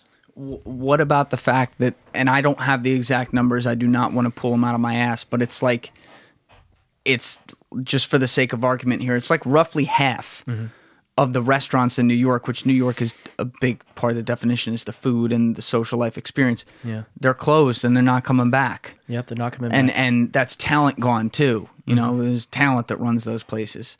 And so, yeah, you still have a lot open because it's New York, but it's not the same. It's not the same, but I would argue it's still New York. It still has those amazing, beautiful pockets of people, of culture, of experience when it comes to like food, culinary experiences. I mean, there are restaurants that are still bangers, right? Like out of all my favorite restaurants, 90% of them are still open and have continued operations during COVID. And it was people like us, people like me, that kept these restaurants afloat by continuing to order takeout every other night, by just like allowing my paychecks to flow into the city of New York, whether it was rent money, whether it was like, you know, food and drink money. And it's like, I really do believe in the city. And this is coming from someone that lived in New Jersey, right? It's every New Jersey's dream to kind of like leave Jersey for some fucking reason. I believe. And because we have all this exciting shit happening around us that isn't Jersey, like Philadelphia, New York, Boston, fucking DC. I love Jersey. I love Jersey too. And I can honestly, confidently say that moving to New York, I chose to be in New York during COVID as opposed to living back in home in Jersey, because if it wasn't for us, I don't know if New York would survive it. If Meaning everyone like left New York, like you. Yes. we wouldn't have a New York. So it's like, what is New York right now? It's us. It's people that are there right now, currently. So come through, you know, bring a good vibe, bring a good energy if you can, and come help support New York. It's a really best kept secret, but I'm telling you right now, it's no longer a secret. It really is a lot of fun, and there's a lot of good happening. Did you see the back and forth between James Altucher and Jerry Seinfeld 2 or 3 months ago? I did. What were your thoughts on that? I think I don't know enough about either of them and their work to have any thoughts other than that article that was posted on LinkedIn. It was. How New York is dead. Altucher's article, it was like New York City is dead and it's never coming back, which we'll unpack that in a second, but go ahead. I mean, I listened to a bunch of other people unpack it, and I'm curious what your thoughts are, because, you know, you did used to live and work and breathe the same air as New Yorkers, and, you know, now you don't, and now you're seeing this article that says basically New York is dead and never coming back to life. Well, what was your thoughts on that? it makes you giving me the experience that you talked about and about feeling alive and about how great this is. It gives me hope because these are the things you see. This is what gets clicks. This is what sells. Now, I also don't want to put James Altucher in that box because he's a really measured guy. I'd actually seen interviews with him before. Like I was very aware of who he was. And very interesting dude. He's lived in New York his whole life. Very apolitical guy too, like truly. And the thing about his article is the evidence was stunning. And it doesn't mean all of it was 100% correct, but you know, this is a guy that he lived there and then moved out. He wrote it like 2 weeks after he moved out. He moved out in late July on a whim, but went to Florida for the first time in his life.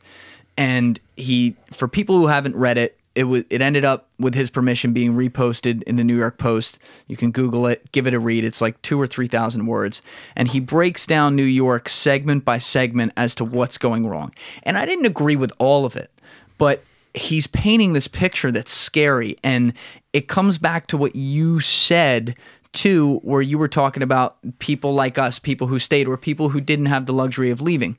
Well, the people who are in their even 30s, but 40s and 50s, who have families and own their real estate there or pay a fuck ton to be there, they're in a different part of their life than you and me. Yep. You and me are in our mid-20s, having a good time, like getting after it, whatever, coming up.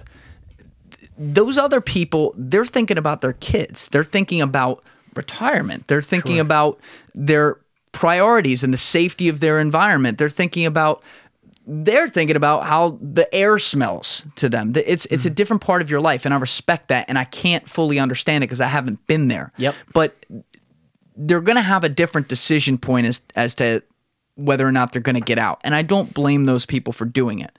What I do blame is that Jerry Seinfeld, who I love, you know, I got to criticize him because he comes back with a 300-word response to this with no evidence and just says, fuck you to James Altucher. I don't even know if he read the article. And, you know, Jerry Seinfeld was living on Long Island this whole time in his mansion. Yep. You know, and that's no disrespect. Like, I'm cool with that. Like, he deserves to do that, and he should. But if you're going to come back at it, combat it with facts. And you just gave one-off personal experience. But if you sat there, you'd go through it and give some facts like, well, actually, this is going okay. That's going okay. This can be rebuilt here, whatever. Like, one of the things I really believe is that New York is based on the energy. And it seems like you 100, is it fair to say you 100% believe that too? Or I don't want to speak for you. No, you're right. I think that first of all, this is such a testament to how much New York means to so many people, where so many people from different backgrounds and different experiences can feel like they are vouching for New York because it's their home. And first of all, I think that's really commendable, and I think that speaks a lot of value for the fucking power and tenacity and energy that exists in New York. It always has. That's been consistent throughout the history, as far as I understand it. When it comes to the place in which you are in your life, as it relates to your home, maybe that's really where the conversation should be looked at further, right? Where Jerry Seinfeld lives in a fucking mansion, and he wasn't even living in any of like the main boroughs where you saw all the foot traffic and really all that problems, right? He like his place is there. Lived in Long Island. Well, to be fair, he lives in New York City. I want to say it's on the Upper East Side. Like, he's got a really big mansion, but you know, it's New York City. It's an apartment, the whole bit. Sure. He just has other homes. And what I'm saying is that when COVID hit, I don't know exactly when, but very quickly after COVID, he went to one of his other homes. He left the city. He wasn't there when the protests were going on and stuff. You know? Even if he stayed, I think my point is that he has a different perspective, and New York means something different to him than it means to me. And that could be said about literally everyone that lived in New York and still lives in New York today. And everyone has their reason for leaving. Everyone has their reason for staying. And again, that's what I can appreciate about New York so much. And that's why that's what compelled me to stay, is because this place is so important to so many people, whether they left or not, and whether they have lived here yet or not. I know people that still want to live in New York, and all they want to do is move to New York and live in New York. And they didn't even get that opportunity to do that yet. And so for me, I really do appreciate being in New York, and especially like living in a time where, again, Phoenix reborn from the ashes. I truly believe that we are on the rise if we still have yet to fall, we'll be on the rise. I'm pretty optimistic about that. Maybe I'm just an optimist at heart as well. So when it comes to sensationalist articles and responses and all that stuff, I really pay it no mind, because that doesn't affect what I do on a day-to-day basis in New York. It just doesn't. Well, the energy that we're both speaking of, it's clear to me you describe it differently, but you think of it the same exact way I do. That energy, I firmly believe this, and give me your thoughts. It's built on the younger generations. It's built on the people, especially in their 20s and early 30s, who drive the social scene, who drive the, I'm in fucking New York, baby, let's go, right? And then it, like, even the people who didn't grow up there, who just come there and they're chasing the American dream in the epitome of what the American dream is. That's what then attracts everyone else, because, you know, the younger generations, that's where you're in the most beautiful time of your life. You're the best looking you're ever going to be. And you're out there, you're being the most social you're ever going to be. And it's not just the business. It's not just the American dream. It's the energy and all the things you do around that. And so I think that the key, like guys like you who, and I remember that decision where you were like, fuck it, we're staying. Like, I thought I was going to have to bring you down here. Like, are we going? And you're like, it was like the Titanic almost. It was like, I imagine like people are like, are you going to go on the boat or not? They're like, we're staying. We're going down the ship. You were like, Jules, we're on call. Just we're deciding whether or not to go with you or not. And then I called you up and I'm like, what's the choice? And you're like, we're staying. And I give you so much credit for that, but it's going to take more than that. They're the people who did that by choice in your situation, where a lot of people who didn't do it by choice. But on the other side of this, it's going to take people in their 20s and in their early 30s to come in, and even if they're working remote, say, yo, over our dead fucking body is New York not going to be fucking New York. Yeah. And it's going to take that energy, and that energy will attract everyone else. It's the same way that, like, you know, you don't see promoters walk into a club with like 9 dudes. They walk in there with 8 girls in cocktail dresses that are like far too short, but they look great. Yeah. You know, it's a vanity thing. Like, you draw people in, and for New York, it's the energy of the people in the younger generations who are coming, going to say, it's New York again. 100%. And if you're not down, then you're not down. Stay where you are. It's fine. You know, we only want people that are interested in collaborating and being open-minded to rebuilding the city, because don't get me wrong, there's a lot of shit that's fucked up. I mean, I used to live a block away from a movie theater. Now I live a block away from an empty vessel, right? I haven't seen any activity in that place. And it's like, there are so many things that I could say about that in New York, all these experiences that were shut down and might be shut down permanently for good. So I'm not saying like it's a fucking... like it's like Six Flags, but like it's open, but no one's there. I'm saying, you know, a lot of the rides are closed, but that's not to say that we can't still have a good time and create an experience with each other.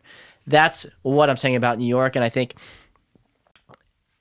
that can be said about a lot of things, where outside looking in, it might not be actually how it is when you're inside it.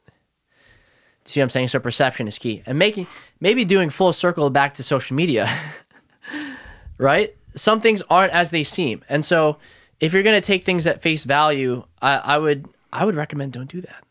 You know, there's a lot more beauty and maybe a lot more feeling and emotion behind that one thing that you're taking at face value. For the case of New York, I don't believe New York is dead. I think if this is us dead, then I'd be amazed to see what it'd be like if we had an even ounce of life in us. Because right now, again, I had one of the most beautiful human connections, experiences, whatever the fuck you want to call it. And you're saying it's not just a one-off. You're making that point clear to me. I want to make sure people understand that, though. Yeah, exactly. It was an incredible experience that I had in New York City on the same night that the thing that was televised was just rampage and carnage. And so that was a really big juxtaposition to me, and only the people in New York will know exactly what I'm talking about, I feel like. I think that's incredibly well put, and I hope you're right, brother. I mean, I have faith that it is going to rebuild, and it's going to rebuild because of leadership from people like you and hopefully people like me too, getting back up there. But, you know, on the point of the movie theater, I mean, this is bigger than New York. You just reminded me with that. Things like that, like are movie theaters even going to be a thing anymore? You could ask simple questions like that. But it's also like, this is changing everything. The world is not going to be the same. You see it in your business just because of the rush to that space that, you know, is great for you guys. You're in the right place at the right time. But we are seeing so many social shifts, and it's not even just things like movie theaters going away, or, you know, certain restaurants that are never going to open again, and people are going to go to things like Cloud Kitchen, like what Travis Kalanick's doing and all that. But it's also literal motion of people. Yeah. You know, these people who are leaving New York and leaving LA and going to fucking Florida or Texas or middle of nowhere Pennsylvania. You are seeing cultural shifts happen. Sure. And it's gone on so long now that it's like, well, some people are gone. They moved their family. Like they're gone. And some businesses, some industries are gone. How do we come out of this and have any sense, like, let's say we get the vaccine early next year, and I don't want to fucking hear anything from anyone, but get the fucking vaccine. But I'm sorry, like, some of the, I get it, but like some of the anti-vaxxer stuff is just like, give me, I can't deal with this. Like, let's go. Yeah. But, you know, once we get out there, it's like, okay, well, now people feel safer and there's normalcy, but what is normalcy?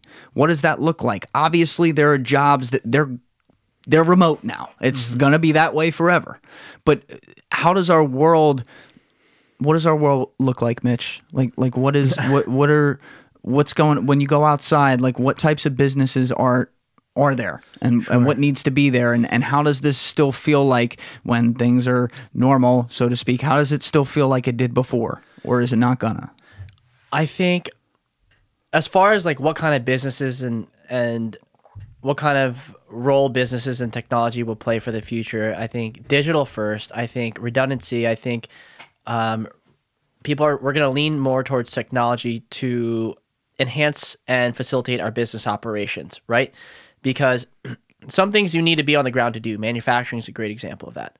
Some things we've proven you can do without having to be on the ground, without having to be in the office. And so I think we're going to see, if I'm making a projection here, we're going to see a lot of offices that no longer exist, right? What are we going to do with that space now that it's not an office space anymore? This is going to happen potentially around the world.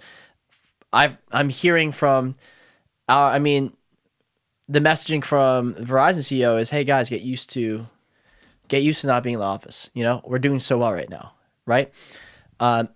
So from a business standpoint, I could see that being a thing. As far as like, will movie theaters open again? I mean, I work in the streaming industry. For what? I work in the streaming industry. So if you're asking me, do you think movies will come back? I think everyone that's already shifted into digital before COVID won. I think everyone that's shifting into digital now is going to win. And I think that people will still crave that movie theater experience. It just won't be as heavily lucrative as it used to be. And that's the problem. The movie theater business already operates on fairly tight margins. They need a certain number. They need to get asses in seats to make their nut. I mean, it's scary to me, but yes, especially millennials, and it seems like Gen Z to a slightly lesser extent because their reality is different, but it's still somewhat of a trend there. We value experiences. You know, we go out there and we grew up in this world where you share them as well, and you're trying to compete on experiences.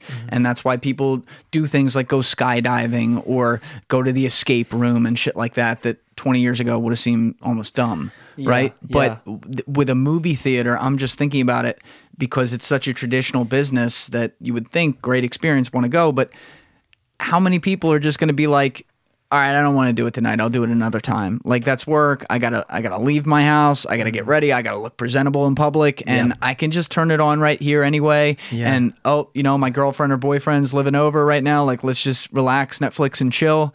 I mean, there's a reality. Like, people don't like being at home because they don't like being told they have to be there. They don't like going outside and having to wear a mask because we're in the middle of a pandemic. But once that choice is given, and it's like, well, I can do that or not. It doesn't mean that they're going to jump full form into the other side of it. Yeah. I think my reflection on movie theaters, I've had a massive 27 years of very successful movie-going experiences. Successful meaning highly enjoyable, positive, incredible memories. And when I talk about movie theaters, I can't help but feel a little bit more precise and particular because I had an experience happen to me and my brother Mike at a theater during a time of political climate that just made it really uncomfortable for me to ever go to movie theaters ever again. Yeah, tell that story. Very quickly,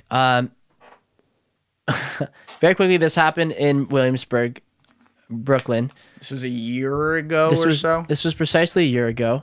And I don't mean to be sensationalist. I'm really just recanting an experience and how it's helped, and not how it's helped, but really how it enabled me or pushed me to form the opinions that I have about movie theaters. We were watching The Joker.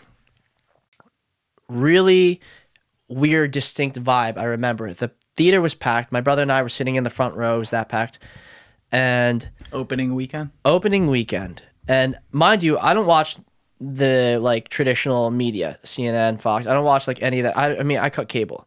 So apparently there was a lot of reporting on like, oh, is this movie going to be positive? Is the main character being propagating this idea of anarchy? Like all this kind of questions that came into play around the Joker. We experienced none of that.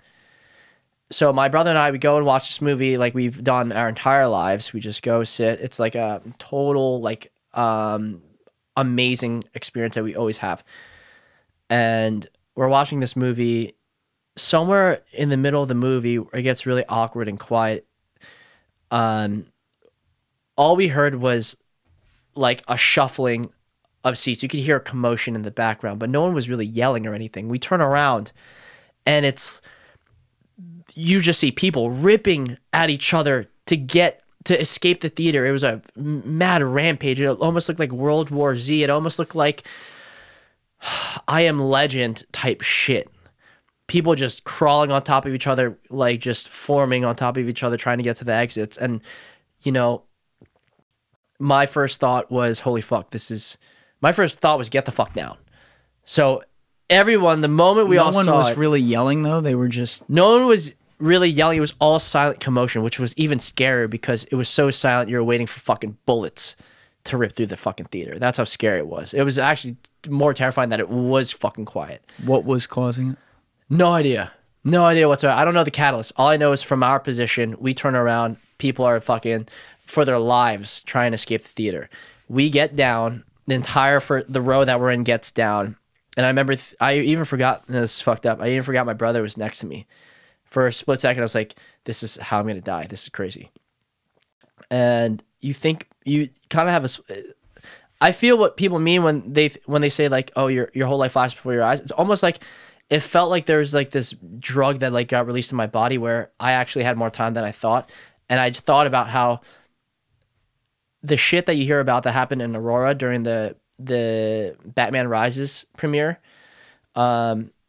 it's like you hear about these things and you always wonder what it would be like to be in them. You hear about these experiences that these people had at the time, but you never really know for sure what it's like until you're fucking in that experience, in that. And I was like, okay, this is what it's like. Fuck, this is fucked up shit. And I'm like, okay, you remember. I started to remember, okay, like the important things. I'm here with my brother. We need to get the fuck out of here, right? Objectives. Got it. He's right next to me. God, I can feel him. You start to remember the small details. What the fuck color is his hair? You know, details you never thought about. What color was the sweatshirt that he was wearing? Is he wearing a hoodie? What kind of pants was he wearing? You know, what does he smell like? What cologne does he wear? Like, I need to, now all these details are suddenly like fucking possible. Mind you, I'm in a theater where predominantly my whole 26 years of living, it's been totally positive. Never had anything like this happen to me. Yeah. Now it warps your whole vision of it. Now I'm fucking underneath my fucking seat, clinging towards everyone around me. And there was a move to just go, right? Like there was a commotion to leave the fucking row. And if you didn't leave, you were going to get trampled. So we're like, fuck it. We saw an opening. We saw the light at the end of the tunnel, end of the tunnel being the doors that left the theater. And we fucking just booked it. Everyone was fucking booking it. By the time we got out of the theater, I'm limping. I sprained my fucking ankle. My brother has all of his shit ripped, his clothing ripped. He lost his wallet. I drop my phone. We're all like just fucking. I'm breaking down, hysterically crying. I don't even know what the fuck is happening or going on. Like I can't believe this is happening. Again, because the whole time I was just like, when I remember my brother's with me, I was like, okay, my goal is to like make sure my brother's safe. And also like, we're going to get the fuck out of here. And so after having that experience, and mind you, nothing happened. We went back to the theater. Everyone's like crying, hugging each other. Apparently it was a false alarm. Someone said something fucked up, which triggered the entire catalyst. But what it was it told me, wow, if everyone leaned on the notion that we were all going to die as opposed to, oh, it's just a prankster in the theater. What the fuck does that say about our reality right now that we live in?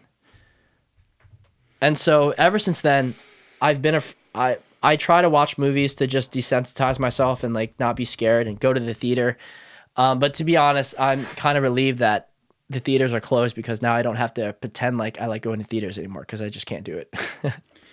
This is what I love about these conversations in podcasting and sitting down with, you know, your voice straight in my ear and hearing that and kind of reliving it myself, because we ended up totally off topic there. Yeah. What we were going at, but now I like this point 20 times better that you just raised, because I don't even know if you did it or if you realize you just did this, but you painted a symbol. You took this very visceral event that wasn't that long ago that destroyed your notion of a sanctity of a space, and that space being a movie theater, a happy place where there's only good memories. And now, have you been to a movie theater since then? Because that was before COVID. Did you go again? Or? Yeah. So I tried. Well, how was that? Terrifying. Yeah. Terrible. Awful. And my brother will tell you the same thing. My first movie back, I fucked up. I watched Zombieland Part 2. Because I was like, I need to watch anything. Like, when... Yeah, Zombieland Part 2. That's a good one to start on. And here's my thought processes, all right? When I was younger, my father saved my cousin from drowning. And that same day, he forced my cousin to go back into the water and swim. So he wasn't afraid of water for his entire life. Kid? Like fucking 13 years old. All right, and so he almost drowned in the ocean, right? So that was my thought process here. I was like, I might be afraid to go to theaters forever if I don't force myself to go back to the theater, the same theater that this experience happened to me. You went to the same one? I went to the same. I mean, it's in walking distance, right? Yeah. So the first movie I went back to, Zombieland 2, terrible. There's a lot of gunshots and violence. And I was like, this is the worst fucking experience of all time. I'm literally sitting in the middle of the movie theater. All I could think about was the exits, how fast I could run to them. That's all you think about. Yeah. Right? What sound was that? So many times during the theater. I shouldn't be laughing, but... No, it was... thinking about it now, I'm like, I can't believe I chose that fucking movie of all movies. Yeah. And so I was like, all right, maybe that was a terrible experience only because of the movie. Let me go watch something else. I watched Shia LaBeouf's Honey Boy. First of all, that movie is boring as fuck. And a movie that's boring, all you think about in your head is... Don't ever say that a Shia LaBeouf movie's boring. I loved Even Steven, okay? Even Steven's his best work, arguably. Oof. Yeah. This stuff, not so much. And so, whole time, packed theater, I was thinking to myself, wow, we're all going to die. Because all I could think about was not this movie because I'm not engaged. It's not good. So I'm just thinking about really scary thoughts. And I had to actually walk away from the theater because I was just like, wow, I can't believe this is happening to me. I've always loved this experience. Why am I now all of a sudden so scared, even though, you know, it's most likely not going to happen again? And then I finally watched a good movie, and it was The Lighthouse with Robert Pattinson. I don't know if you've seen that movie. Fire. Nope. Amazing, right? So I was engaged the whole time, but it was sad to hear that my brother, he went to go watch the new Star Wars, and even like the choo choo choo, like all the fucking sound effects and shit were freaking the fuck out of him. And these are like, I mean, this is Disney. This is a Disney movie, and he felt uncomfortable being in a theater. It's really sick that I'm about to say this, but it's true. I remember this is just the reality we live in with crazy people and crazy shit and some things that didn't happen in the old days or happened a lot less, or maybe you didn't hear about it, but... You know, I used to walk into like our high school auditorium or in college. I'd walk into like a big hall for a class, and I would think to myself, man, if someone really just wanted to come in here right now, we're done. Yeah. There's nowhere to go. Yeah. Like they just plow away. They would, yeah. And it's scary to think that. But you brought up this point in that I'm not sure you did, but you were talking about the desperation you feel and when that kicks in and how everyone suddenly, and I don't want to put words in your mouth, you said it way better than I'm going to remember it, but everyone suddenly just fears for their life and wants to live, right? Along those lines. And so without even knowing the impetus, which in this case, that I don't know if this was made clear at the end of your story, but there was nothing, right? It was some kind of misunderstanding. Misunderstanding. So it's not like anyone was in there actually shooting or anyone even had a bad intention. It was just a misunderstanding. So people were on edge, and then one thing, like a domino effect. Not a single violent act happened. Right. So still, though, there was the idea that there might be something happening. And it goes into flight mode in that case, because you're in a vulnerable place. You don't have a defense on you. You can't defend yourself against a gun in an open forum like that. And you're scared. That's what you were getting at. You're scared, and fear drives you to the door to run without critically thinking. Not that you would. I'm raising a point here. I'm landing this plane. Like, without saying like, well, is there anything, or actually analyzing what's happening? Because by the way, if there was, you're dead. If you do that, you're dead. But it's such a good symbol for what we are doing in society right now. And I would argue that, you know, at this point, if you live up in New Jersey, New York, you know people have had COVID. You know people have had COVID bad. I mean, I being up in the eye of it where we were, the first, like, literally the first week, like the first couple days of quarantine, I had 4 friends who had it severely. One guy who I know extremely well had it where he was in a coma on a respirator for 55 days and he lived. Wow. Well, he was a miracle. He had like a 10-page story in the Star Ledger up out of Newark in North Jersey. And, you know, it's a real thing. So the people out there, like, you saw people putting out like the plandemic and saying it's all fake and it doesn't suck, it's not that bad, like that's all you get. No, like when you get it, it sucks. It really does. But we have generated 7 months of total fear now, where people are shaming other people for wearing masks and stuff. And let me be very clear. When I go outside, unless I'm driving my car alone, yeah, I wear a mask. It's not a hard thing to do. Hopefully it's a short-term kind of thing. Like, it's out of respect. I don't know how much it helps because I've heard so many goddamn different opinions. I'd rather wear it and be sure that I'm doing the right thing rather than be like, oh, fuck this, man. Like, again, you have like 2 sides butting heads over something that shouldn't be this ostracized or politicized, whatever.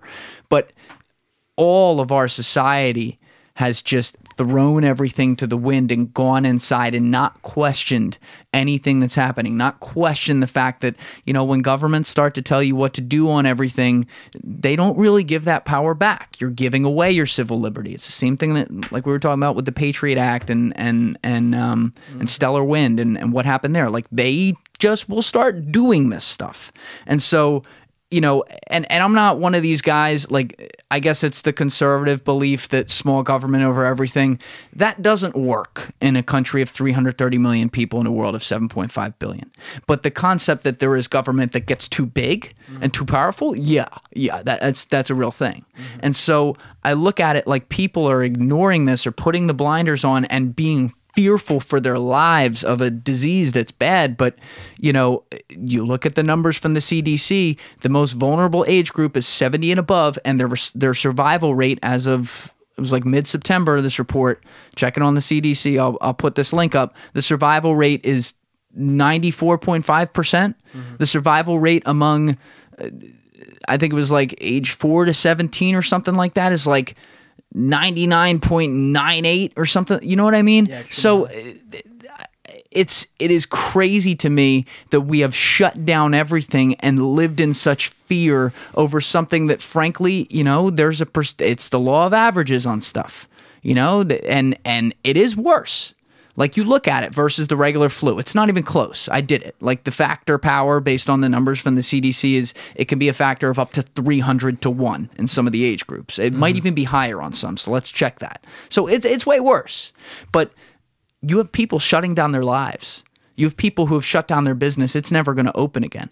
You have people who now live in fear of going outside and wonder if they're ever going to go outside without wearing a mask again. Yeah. You have people who have changed their reality who are hysterical over it because it has been ingrained in them. I've seen it with my own mom. You know, like it's hard because she's taking care of her parents a lot right now and she's terrified of giving it to them. I get it. But it, like seeing her mindset now as opposed to like the beginning of March or even like the beginning of May after it was already in, it's crazy. And it is changing our mental on things. And so we have this natural fight or flight response as humans, and you lived through a scenario where that happened viscerally, and it happened in something that was in the context of things relatively quick.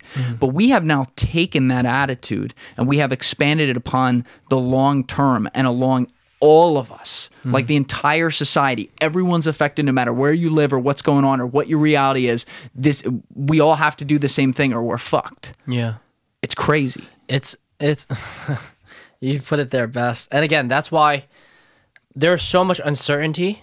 There's always uncertainty, but now there's like volatility and uncertainty and like more polarization, in my opinion, and feel than ever before. And so the only thing that I feel I can do that is of positive impact is to focus on things that are to focus on doing things that will have positive impact, not only for me but for the people around me and for people that like have access to what I'm doing. That's really the only way I could see fit, and that's why I had to step away from all those protests before they got really too misguided in my personal own belief of what a solution would be. That's why I had to move away from like engaging or like watching the media or being sensationalist and joining conversations of this and that, because it just felt really negative. And it's not to say that you can't derive positives from negative outcomes. It is to say that why don't we just focus on bringing solutions to the table? I think that's like first and foremost. That's what I'm focused on. When the vaccine comes, I'm fucking taking that shit, and I hope everyone does. And I want to be in a world where I can travel and do what I wanted to do always and forever, and continue to build on what I'm building on now. I'm not seeing my future predicated on the outcome of this election or predicated on the outcome of coronavirus. I'm just living it as I would. I'm just living it as if those things don't really fucking matter. They're just simply happening, but they're not ingredients in the recipe of my success. You learn to separate the two. Obviously, you live in society. So yeah, so there are certain things that you can't ignore and have to be a part of your life. Obviously, there's a pandemic going on. You adjust to that, but you learn to create that barrier there is what you're saying. Yeah, 100%. I had to learn to remove myself from that barrier. And in fact, I continue to do what I've always been doing, identifying opportunities and throwing my weight and throwing my efforts on things that I think are positive and it will allow me and others to be successful. And I don't know. I think I'm not saying more people should feel this way. I'm simply saying like this is how I feel. And I can also appreciate if you feel really passionate about what you believe in. Whether it doesn't matter what you believe in, I could understand and appreciate how passionate you feel, because maybe you don't have the luxury of being able to take my route, right? I have the luxury of not having been fired, right? And I actually have the luxury of having grown with the company and established myself and had much better footing than I did before this whole thing started, right? Like I took the opportunities that I've had in front of me, and I feel like I made the most of those opportunities. And at the bottom line, I'm just doing what I think is right for me. And I like to think that it's also right for other people, because I do keep other people in mind. And again, the whole idea of positive energy and putting positive things out there in the world, especially in a time like now. Beautifully said, man. And you've also been filling your time too. Like it's been established at this point that you're legit in the world of tech. You've been ahead of the game in that for a long time, and you become a power player in the space. But tech is a very wide-ranging thing, and you've been spending a lot of your time looking into like some of the futuristic things that we're dealing with that may actually not even may, but already are invading spaces like yours with artificial intelligence. So I'm curious to know, just because I didn't have a chance to talk with you about this, but what are some of the things you've been looking at and studying, and what's your thought on the space? Because everyone hears the words AI and artificial intelligence, it's become a buzzword, but a lot of people don't even understand it or think they do, which is way worse. So what have you been looking at, and what are you seeing on the horizon here with AI, not just here, but around the world? So I gotta admit, my understanding of the AI space is quite limited. I've seen different use cases and I've studied different use cases, right? More specifically, DeepMind's AlphaGo. And can you give context on that, just so for people listening? I could. So AlphaGo and the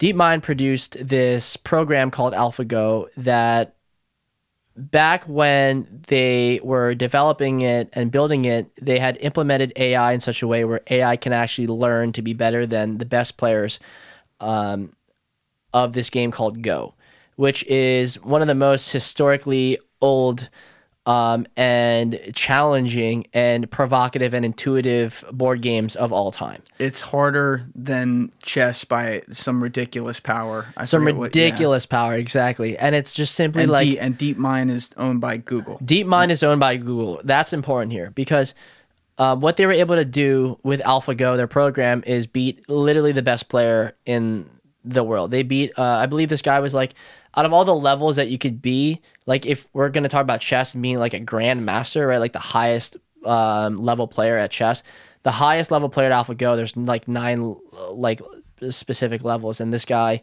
the software was able to destroy him. Did you watch that? And this was a global phenomenon. I did.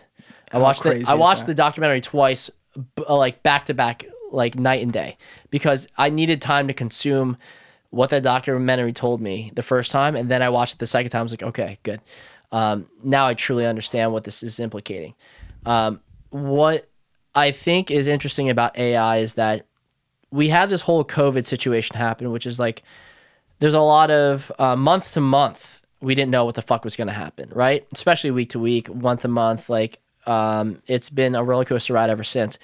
This is all technically relatively short term. In the meantime, technology has not taken a beat off the path. In fact, it's actually grown exponentially, especially when you look at how much people are now depending and leaning on technology to communicate with each other, since we've decreased the communication in person, right? So technology has replaced a lot of the human interaction that we had grown accustomed to. Greatest example is you don't go in the office anymore. You don't go to the coffee shop and meet people anymore, right? We're now using dating apps. We're now using Slack and Airtable to collaborate with each other. So technology didn't take a beat off. And when it comes to AI, some of the biggest innovators in the world were already terrified of what AI can do, that AI can be worse. Like Elon Musk, for instance. A lot of them are. Elon Musk is more afraid about AI than he is about a nuclear war. And in fact, I think that if you look at technology as a whole, take away AI, if technology hasn't taken a beat off the path, what do you think AI is? What do you think the development of AI is, and how long-term effects of what artificial intelligence will be able to do will affect we, the human people? I think COVID made all of us, rightfully so, and still makes us think very short-term, when the long-term problems still exist and have actually... This has been a breeding ground. COVID has been a breeding ground for those long-term problems to actually expedite themselves into our lives. And I think that is the unsung, that AI is one of those unsung aspects of like, this is a problem that's been expedited. Or this is like, not so much a problem because, right, it's being proposed as the solution to a lot of problems. This is an area in which we have decreased our attention and focus, and in doing so, have expedited its negative impact on society, which will be coming soon. Andrew Yang spoke about it a lot, and I'm glad that he did. Yeah, he did.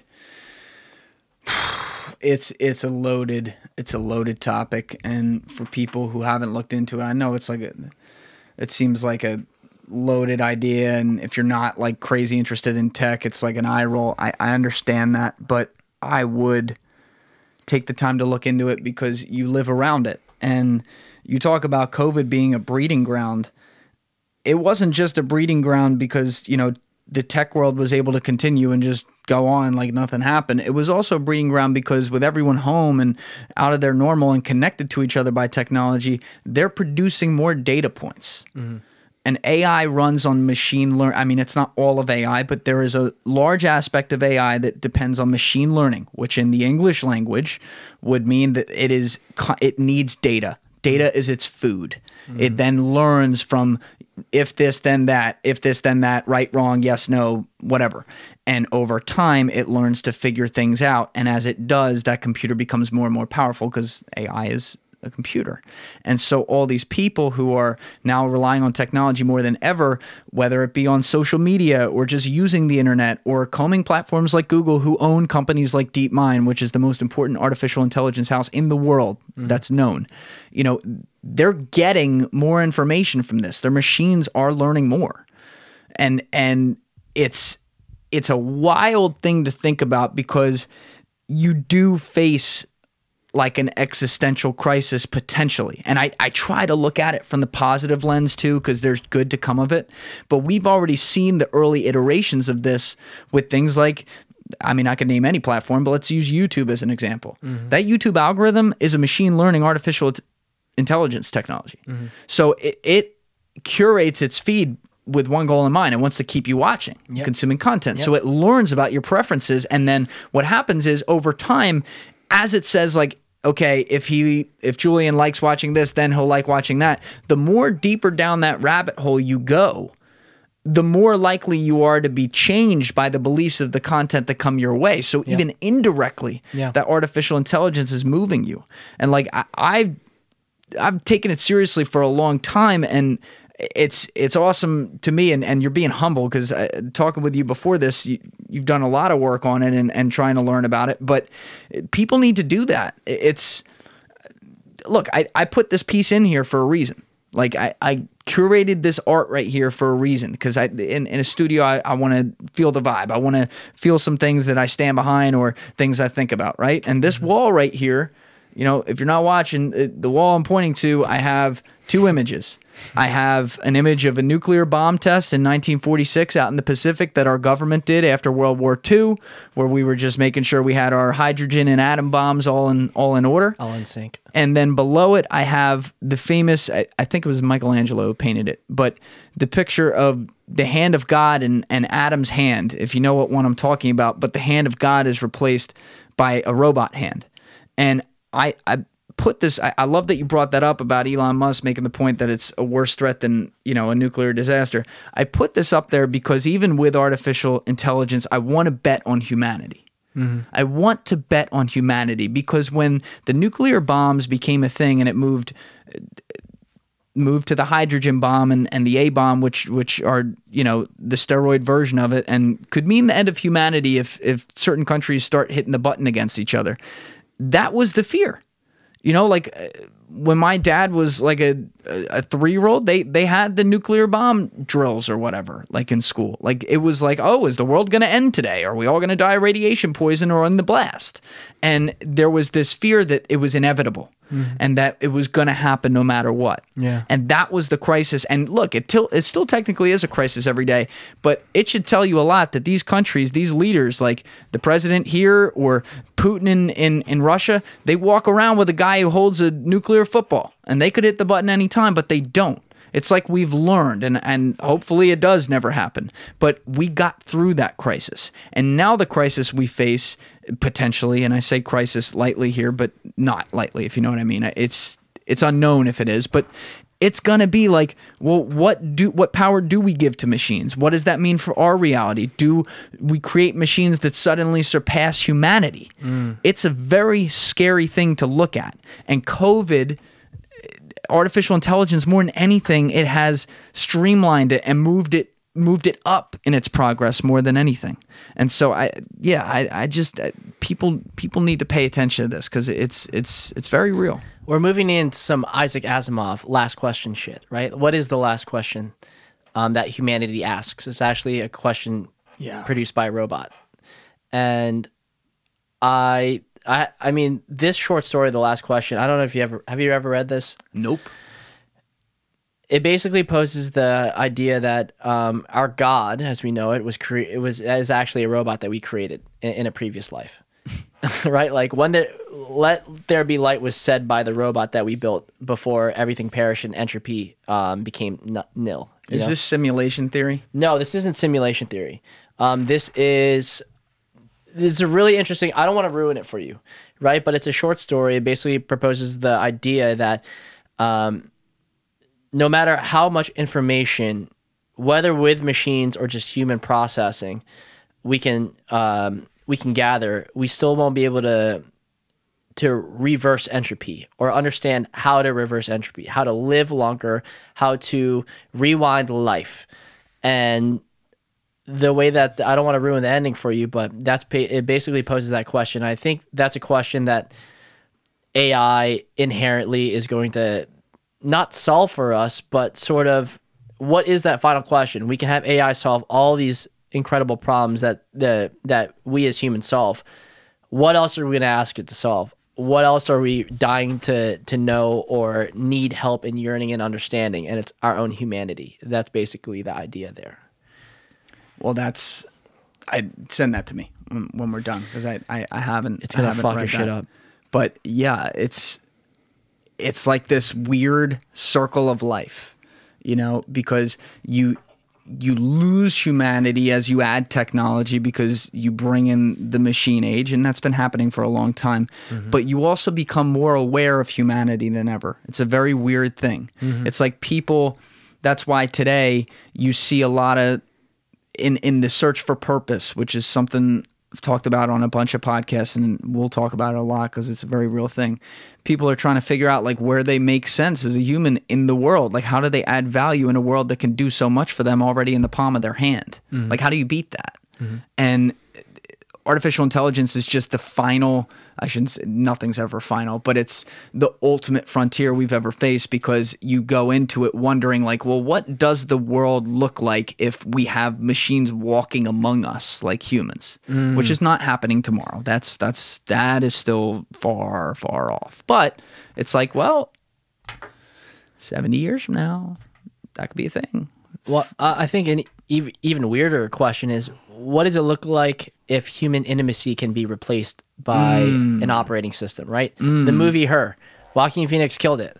And I feel like that movie went under the radar, but it proposed a really interesting question. It's like, at the end of the day, we're all humans. We crave human intimacy, all of us inherently. What happens when we're able to almost completely replicate the human intimacy experience through surrogates, through operating systems, through self-learning machines, and completely replicate the human intimacy and feel from a touch, smell, sound, taste, and fucking like every perspective and sense we understand to know consciously. What does it mean when we can actually replace it enough to trick our brains in saying, I'm fulfilled in this human intimacy sense? And that's when I start to really get sad, because I really am hopeful that human intimacy can't be replaced by machines, though I could see it already happening now, where old people, predominantly old people, are talking to their Alexas and their Siris as if they're actually human things, as if they're anamorphizing these creations, these technological creations, and replacing human intimacy with these creations. And it's for the same reason that people on dating apps feel like, even though they're connecting with more and more individuals, connecting on the app, they feel more disconnected with human beings in general. Spot on. That's why I won't join Hinge. Spot on. And you raising the point of older people doing it. You know, the people who know the oldest school reality, and they crave that connection. They, you know, you get older, maybe your spouse is dead, and there's fear. You're looking at death, and there's some fear involved with that, and some uncertainty, and you want comfort, and you turn to machines to give it to you. I mean, if it can happen there, you're goddamn right, it can happen young. I mean, I don't know, the one, I think it was number 13, the third part of the influencer series I did. I was talking about, I found this article maybe it was in the BBC. It's in the show notes for it. But they were talking about virtual influencers. And they interviewed this kid who was 18 years old. And he talked about a virtual, meaning like someone who doesn't exist. It's an AI, or not an AI. It's a CGI creation run by, I think it was run by an AI company. But wow. He's talking about this influencer, Lil Michaela, and making her human. He's saying things like Mick cares about this, or she doesn't let this such and such affect how she puts out her message. He's giving her not just a name and not just a pronoun, he's giving her life. Yeah. And it's scary to me, and there's some influencers who are to blame for that because they put these bullshit fake lives up there and then lose kids like this, or like, well, that's already not real, so I'll just go to this. But that's something and I know it's just one example. I don't like cherry picking things, but I want to look into this more, because that if there's one like him, there are other kids who got to be thinking the same thing. And so you see these 16, 17, 18, 19-year-olds who grew up in this world where they always had the iPhone in their hand. They've only known this virtual connectivity world, and they don't see the cross between what's human and what's not. And that's a scary, scary thing. And then when you take it to the other end of the spectrum like you did and realize that, oh, fuck, some of the old people are even given into this craving too, it's crazy. Because they already have that connection with their phone. You know, we're all addicted to it. And it's a machine. It gives us that quick dose of oxytocin, like, oh, we checked our notification, oh, we checked our text. Like, we are just fighting to be able to communicate with people. Yeah, and it's building layers. Like, these are layers that are really getting, I think, in the way of what we're trying to get the core at, which is just to be human together. And I think technology is just layer upon layer upon layer upon layer. And though it could be helpful to communicate and be quick and efficient, you know, it does come with caveats. And just to circle it even back further, as someone that's creating content and putting it out there into the ethos, or to the, you know, to the web, it's like, how do I make sure I'm not contributing to that? You know what I'm saying? Like, that's a really big thing I think about a lot. You know, aside from thinking, man, this is fucking ridiculous, I can't believe I said this and I'm about to publish this. It's more so, how do I contribute in a way where I'm not part of the problem? And I really don't have an answer for you on that one. I don't have an answer for myself. Again, to me, it's like, if I can focus on being goal-oriented, maybe that will be like my commandments, right? The commandments in which I create content responsibly and sustainably. Whereas, again, I don't want to be part of this problem where we're building layers upon layers. Like, I would like, if someone were to see any of my content, or like, let's just say, for instance, run on my Instagram, I would like for that person to want to actually meet me in person and actually get to know me better.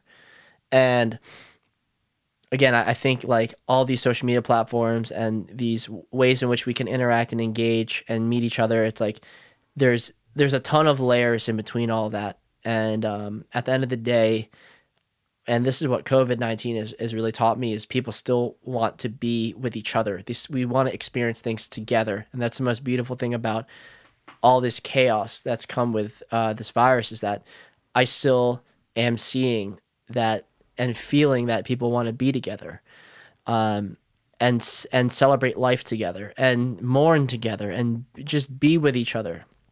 Not just the West Village experience. I've had other experiences during COVID that have been incredibly saddening, incredibly maddening, incredibly delightful and shocking and surprising. And the consistency throughout all of those experiences and events was that it was experienced with other people. It never happened in a vacuum with just myself. It was always me and other people experiencing things together. And that's what I treasure and will always remember about these things. It's so true. People learned real fast just how much they cannot get validation and vibes out of being on an island with technology. And it's one of the reasons, like, I get it with people who just want the pandemic to end, and so they're trying to be the virtue signalers online, yelling at people for not socially distancing, or, you know, not going out and seeing other people or just going out at all. Like, I understand in some cases, in other cases, I think it might be a little political, but either way, let's say none of it is, and I understand all of it, and they're all doing it from the right place. You can't stop people from wanting to interact with people, and that's not something that, even in a pandemic that has some risk to it, it's not something you should be discouraging, because it's not healthy. Yeah. You need that connection. And it actually, in a weird way, it gives, what you just pointed out, gives me hope. It gives me hope that, like, maybe the machines can't always just replace something, because people have had that easy choice now. Maybe they've let some of it do it, but eventually they come back around and go, fuck, man, I really miss being around so-and-so. Yeah. Or I really miss just going out to dinner with so-and-so. Yeah. And that quality time, that ability to understand and disagree and have that human to human connection, whether you're happy or sad or angry or whatever it is, you just want to feel something. Yeah. And, you know, for me, like, one of my things is, like, I'm a quality time guy. It's Big love language over there. Yeah. Quality yeah. time. That's one of mine.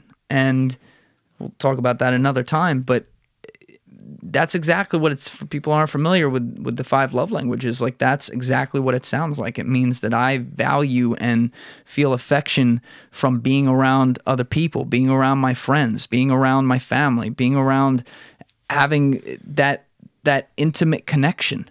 And inherently, with a quarantine, you lose a big portion of that. Yeah. And it affects your vibe. And, like, when I got really sick this summer, I mean, I probably had COVID at the beginning. That's what the doctors seemed to think. And, you know, weird shit happened to my body. But, you know, when I was going through that, I felt like it was exacerbated and all my symptoms were made worse by the fact that I didn't have enough connection.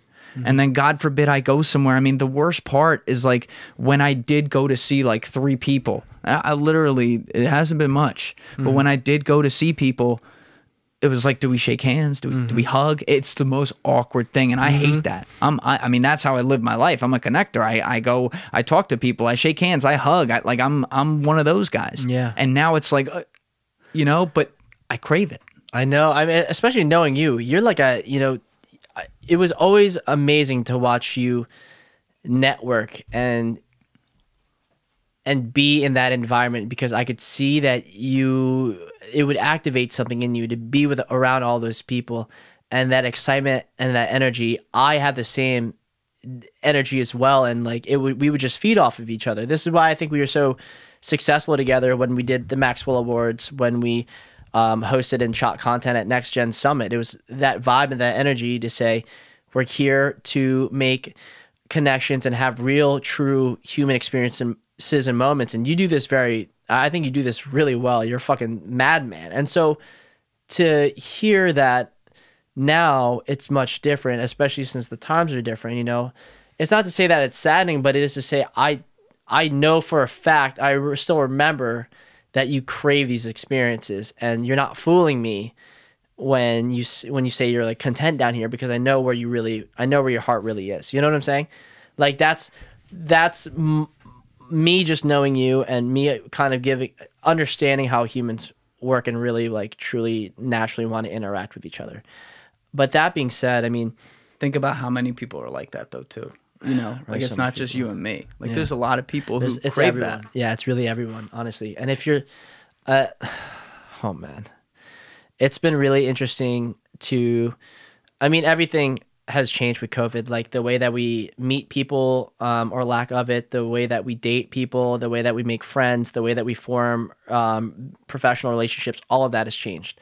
And I think, again, back to that same one constant that we keep coming back to, we crave human interaction as humans. That can't be replaced by machines. It can't be stopped by a virus. It will always, I feel like it will always continue to happen. And this is my genuine optimism about humanity. And back to a time where we could have easily blown each other up, we didn't. And guess what? We're still not doing it today. Beautiful. I hope, dude. I hope, and I have hope for it too. And I hope you're right. And to make this a circle jerk for a minute, coming right back at you. Oh, jerk me off, please.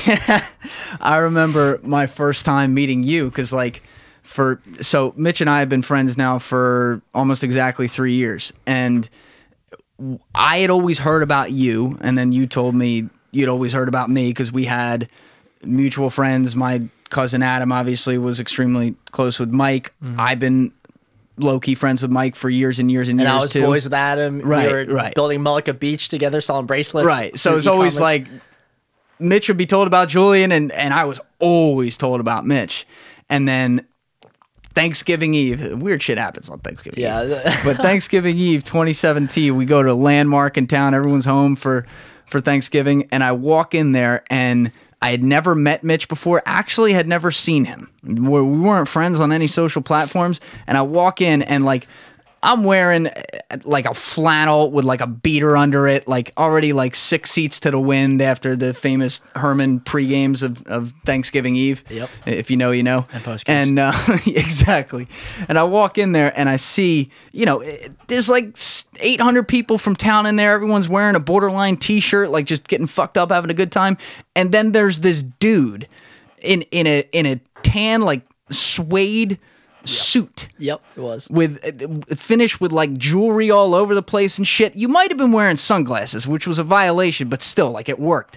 And I'm like, that's fucking Mitch, because you had, I don't know, 15 people around you, and you were like the mayor in there, and I'm like, that's the guy. And that's right away, like, as a friend, I was attracted to that because I already knew your MO and your reputation and your moving and shaking and how brilliant you were, but coming in there and seeing like, oh, this guy gets it. He's all about the people. He's all about bringing people together, making sure everyone has a good time, and having friends here and friends there, and just constantly being around and buzzing and vibing off of people. And I was like, oh, did we just become best friends, or we just became best friends? That's wild. And it's so true. I remember it the exact same way as you do. And you didn't even have Instagram at the time, right? So when we became boys was really the start of us, and really me understanding the power of networking, understanding we were now both in proximity of New York. I lived in Jersey City and you lived in correct me if I'm Morristown.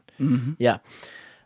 North Jersey, Morristown. Working and constantly networking and being in the same sphere, we got to know each other, and then we formed Sporantics together, which, by the way, was a really...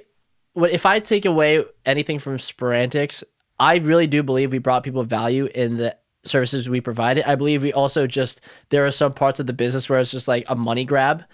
And the true parts of working together that I really appreciated was working with you on projects that revolved around things that we were both passionate about, which is creating content. And the fact of the matter is, we didn't get paid for the Maxwell Awards. We didn't get paid for Next Gen Summit, but we ran in total, over 40 different interviews on our own time, on our own nickel, on our own dime, to do it just to fucking do it. I mean, we were making money doing other things, selling like social media services and whatnot. But this thing was like, we were using that to propagate our entrance into creating and producing content. And I'll never forget just your tenaciousness and our collective vibe and energy and all this willpower, where it didn't feel like work. It never felt like work. It just felt like fun.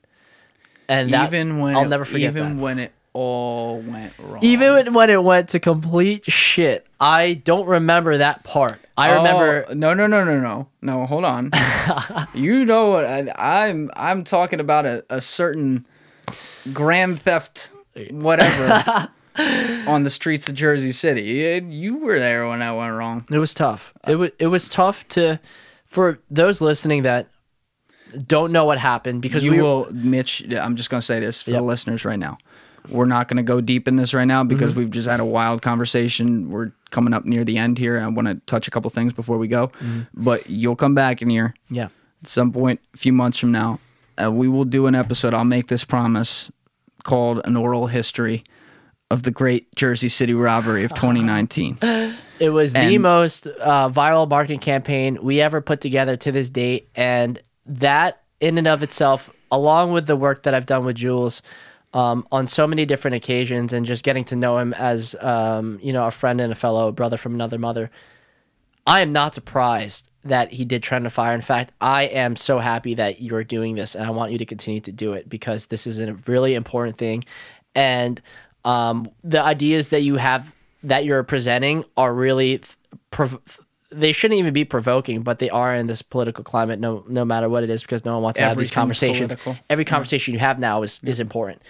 And also, you know, I enjoy hearing you get passionate and yell in my bedroom in Williamsburg when you're miles away from me. So I'm not surprised at all. In fact, I think this was your calling, because there were times where I was like, we would, for instance, be making content, and I'm just like, this motherfucker lives for this shit. This motherfucker, that you could see it is in your eyes, in your vibe, in your energy, in the way that you talked about what you were doing. It was always from love and from passion, and that's why every day I worked with you on whatever it is we were doing. It never felt like work to me. You made me, and this is where I owe you the biggest thank you. I will say this to people. It doesn't matter how much I love you or how frustrated I get when I'm doing shit wrong or you're doing shit wrong, but when it comes down to it, none of this would have ever happened without encouragement from you. And it started with simple things. This is going to sound crazy now, but you know, if you listen to some other episodes, I might talk about this a little bit, but I'm a private guy. Mm-hmm. Like the idea, I was one of those guys that wanted my career to be like the back room dude, which that world doesn't really exist anymore. And I didn't realize that. I was naive on that coming out of college. But, you know, I had social media right when it started and all that shit. But, you know, I didn't get an Instagram. I stopped sharing on Facebook over the years. Snapchat was always my baby because it was like everything went there, and it was not really like it's a separate thing. But I didn't do this stuff. And the first night I met you, you questioned me on that, and you were like, hey, you know, have you ever thought about putting yourself out there a little bit? And I was like, what the hell? You know, why do people need to see my Instagram? You know, why do people need to see what I do? And I still ask that question. Mm-hmm. But then my point is that ended up over a year and a half period translating towards like, hey, if we're working on a business or doing this, how do you want to get the message out? Are you cool going on camera? And I'm like, nah, who the fuck wants to see me on camera? I still say that. But point being, it was like one thing after another, like one domino, you would pluck one domino down and the rest wouldn't fall, but the next one would, and it would shake until the next domino was going to fall. And eventually I was like, fuck, man, I was born to do this. I live for this shit. I come in here. This is my arena. I don't care if 0 people are listening or if 10 fucking billion people are listening. There aren't even 10 billion people. It's like I come in here, I bring in cool people. That's what I really want to do. And we have conversations around things that everyone else is thinking about, or once we talk about it, like they're like, oh, now I am thinking about it. Mm-hmm. You know, and it's the world we live in. It's the ultimate microcosm of the world we live in. And I owe the encouragement to even get there or get to this point or do it to you and Mike as well. Definitely your brother Mike. The two of you were always about, well, try this or try that. It doesn't mean I always agreed with everything you ended up telling me. I don't. Yeah. But like the impetus is to do the simple things. Like you were saying, why are you marketing on Instagram for other people? You don't even have an Instagram. And I'm like, because they're interesting. And you're like, well, you're supposed to be too, you know? and like hearing that, it's not a good character trait, but I'm always like, I'm not fucking interesting. But just having like a friend who encourages that and is like, hey, like you might be able to do something too. That confidence that you gave me is, you know, it's not really something I could repay you for. And thank you. I really appreciate that I had that impact on you, because you really did have a similar impact on me. And I know Mike can speak the same, and really everything that we did before our work together with Sprantix, and really just from when we got to know each other as friends up to now, a lot of what we were doing was brand new. I mean, like, let's take getting into LinkedIn, for instance. LinkedIn was a brand new platform. It was exciting. R.I.P. LinkedIn. R.I.P. by the way. But like every investment we were making was towards this like future that we were dictating and we felt like we had true power over. Mm-hmm. And so there weren't a lot of people that were on that wavelength of trying new shit and really being able to put yourselves out there like that. And your energy and vibe, you were hungry for it. And I was like, I love this guy's hunger. We need to keep him around because it's going to make us hungry and keep us hungry and tenacious. Can you tell that to all my best friends? You wanted to keep me around. They're like, oh, we've had enough of him. He's trouble, but he's the good kind of trouble, I promise. You were just always that dependable person, and you still are to this day, where if I had an opportunity, you would just say less. You'd be like, say no more. You know what I'm saying? Like, I could immediately count on you for anything if it involved meeting with people, which is really everything in life. If it was about having a true experience, you would say yes, you're always down. And especially when it came to the more really scary and putting yourself out there stuff, you might have not been 100% down at first, but that's the whole point. We should be checks and balances with each other. That's why we keep people in our circle. And I don't think we've talked enough about how important it is to keep people in your circle that are going to check you, that are going to keep you in check, but also motivate you. That are going to criticize you, but not be afraid to criticize themselves. And I think that's truly the component that you brought to the table. You checked all those boxes and then some. And you came into our life at a time where that was the movement. That was just the motion. And it all felt like perfect timing. And everything. 2018 was a hell of a year. 2018, 2019, like no matter 2019 was too. No matter what happened to us, you're alluding to the crazy, shit that brought all of our worlds down sideways, even for a moment. Even then, everything that we did, I can't help but appreciate. And now I bring that into what I do today, bro. Like, for instance, the workflow and the processes and how to interview people and how to be magnanimous and how to make good content. All that stuff we really learned together. And we learned through each video that we produced, each fucking short form clip that we captioned ourselves and put out into the world. Like, all this stuff was it was an accumulation until now, into what we're doing today. And so when you talk about like me getting back on for a future episode, I'm so excited to see where we will be during that time. Things are happening, man. Because we're ramping up and accumulating at such an amazing pace. You've also gotten, I like that you misspoke there. You misspoke on one thing. You've also gotten really good. Like, when I first met you, you were doing the damn thing. Like, you were doing all this shit already. I had never even been, right? It was like I hadn't even dipped my toes in. I need to see how you did. But you've moved, and I want to talk about what you're doing with Project Aeronaut and everything now, but you have moved. You don't really interview anymore. I love that. I'm always beating away at this on this podcast. I will beat away at it until I'm blue in the face. As you can tell people, the cameras are up. We don't do interviews. We don't have fucking questions. We come in here, we say what we say, the conversation goes where it goes, and it's exciting because it's unpredictable. Yeah. But you've gotten really good at that, where you kind of go in, and I've seen it with your early podcast here, where you're also focused on a niche specifically, and you have to have some content planning. It's very conversational. It's very free-flowing, and it's so much better. And I think, like, I've seen that growth among us, and it's a beautiful thing to watch. But Project Aeronaut. So you guys have the company. Tell us about the company first. Sure. So, and I appreciate that it's funny that you said that, because I was making interview style content. And now for me, it seems that if you're centered around a mission, even if you have a guest, the mission stays the same. And like, the conversation is guided by that mission. So case in point here is Project Aeronaut is a podcast that we started, and by we I mean my co-founders Tim Macalino and Mitch Lacsamana, my brother, who I also live with in Brooklyn. Both of them. We came together to say, let's form a men's skincare company, right? And what are the issues that we want to solve? What product do we want to release? We really came at it from a business perspective. It took us a year and a half to understand our why. Why were we doing this? Where was this rooted from? And so, hence our podcast, right? So we have this podcast, Project Aeronaut, and we're still evolving this podcast. We're only 3 episodes in. And mind you, yes, we've found success in really interesting pockets of the internet already, which is like really, really motivating.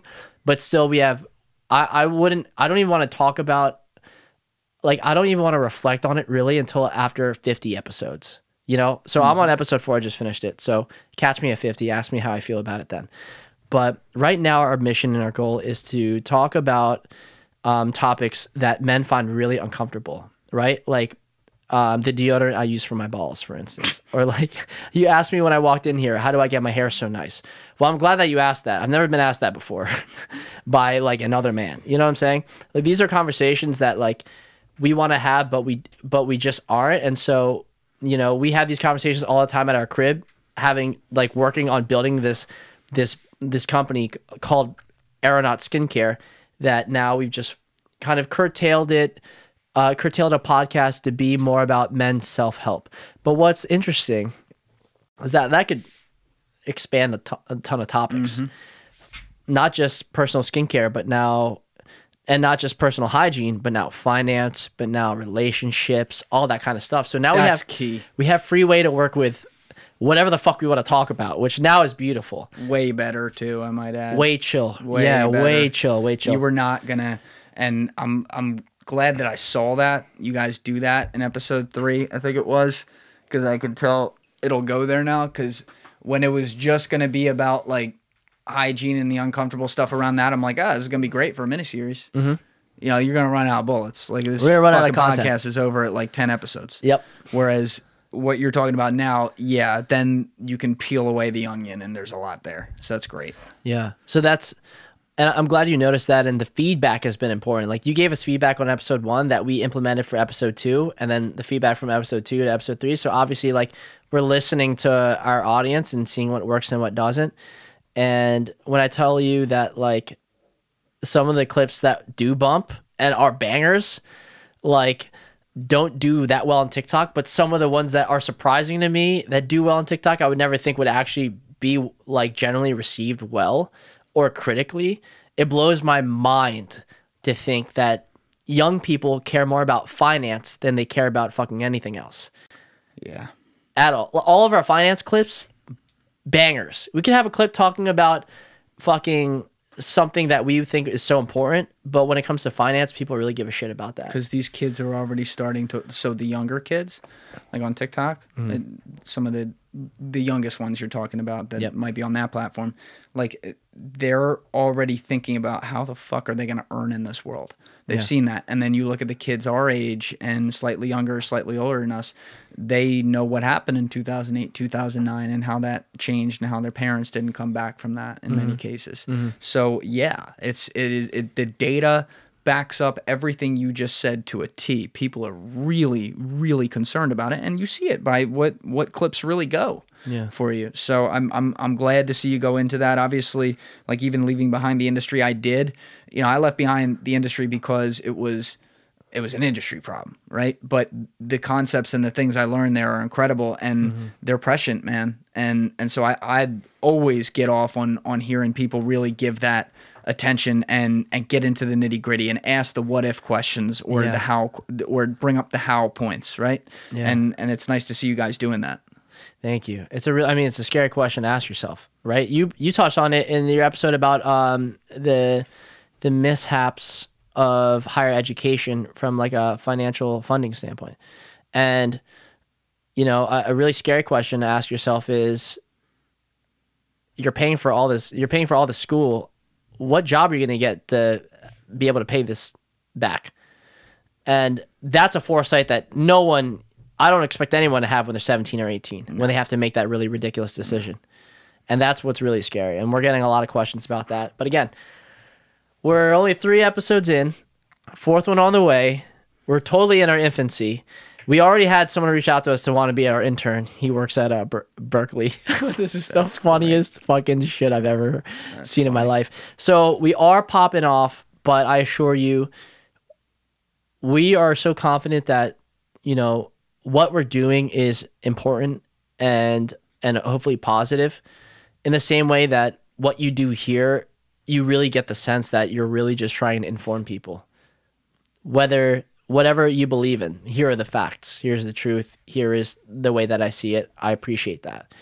In the same way that I'd hope our audience would appreciate, you know, our honest take on how to apply ball deodorant effectively. Yeah, I was less interested in those ones, not gonna lie, but still. You'll feel amazing if you try it, though. That's all I'm saying.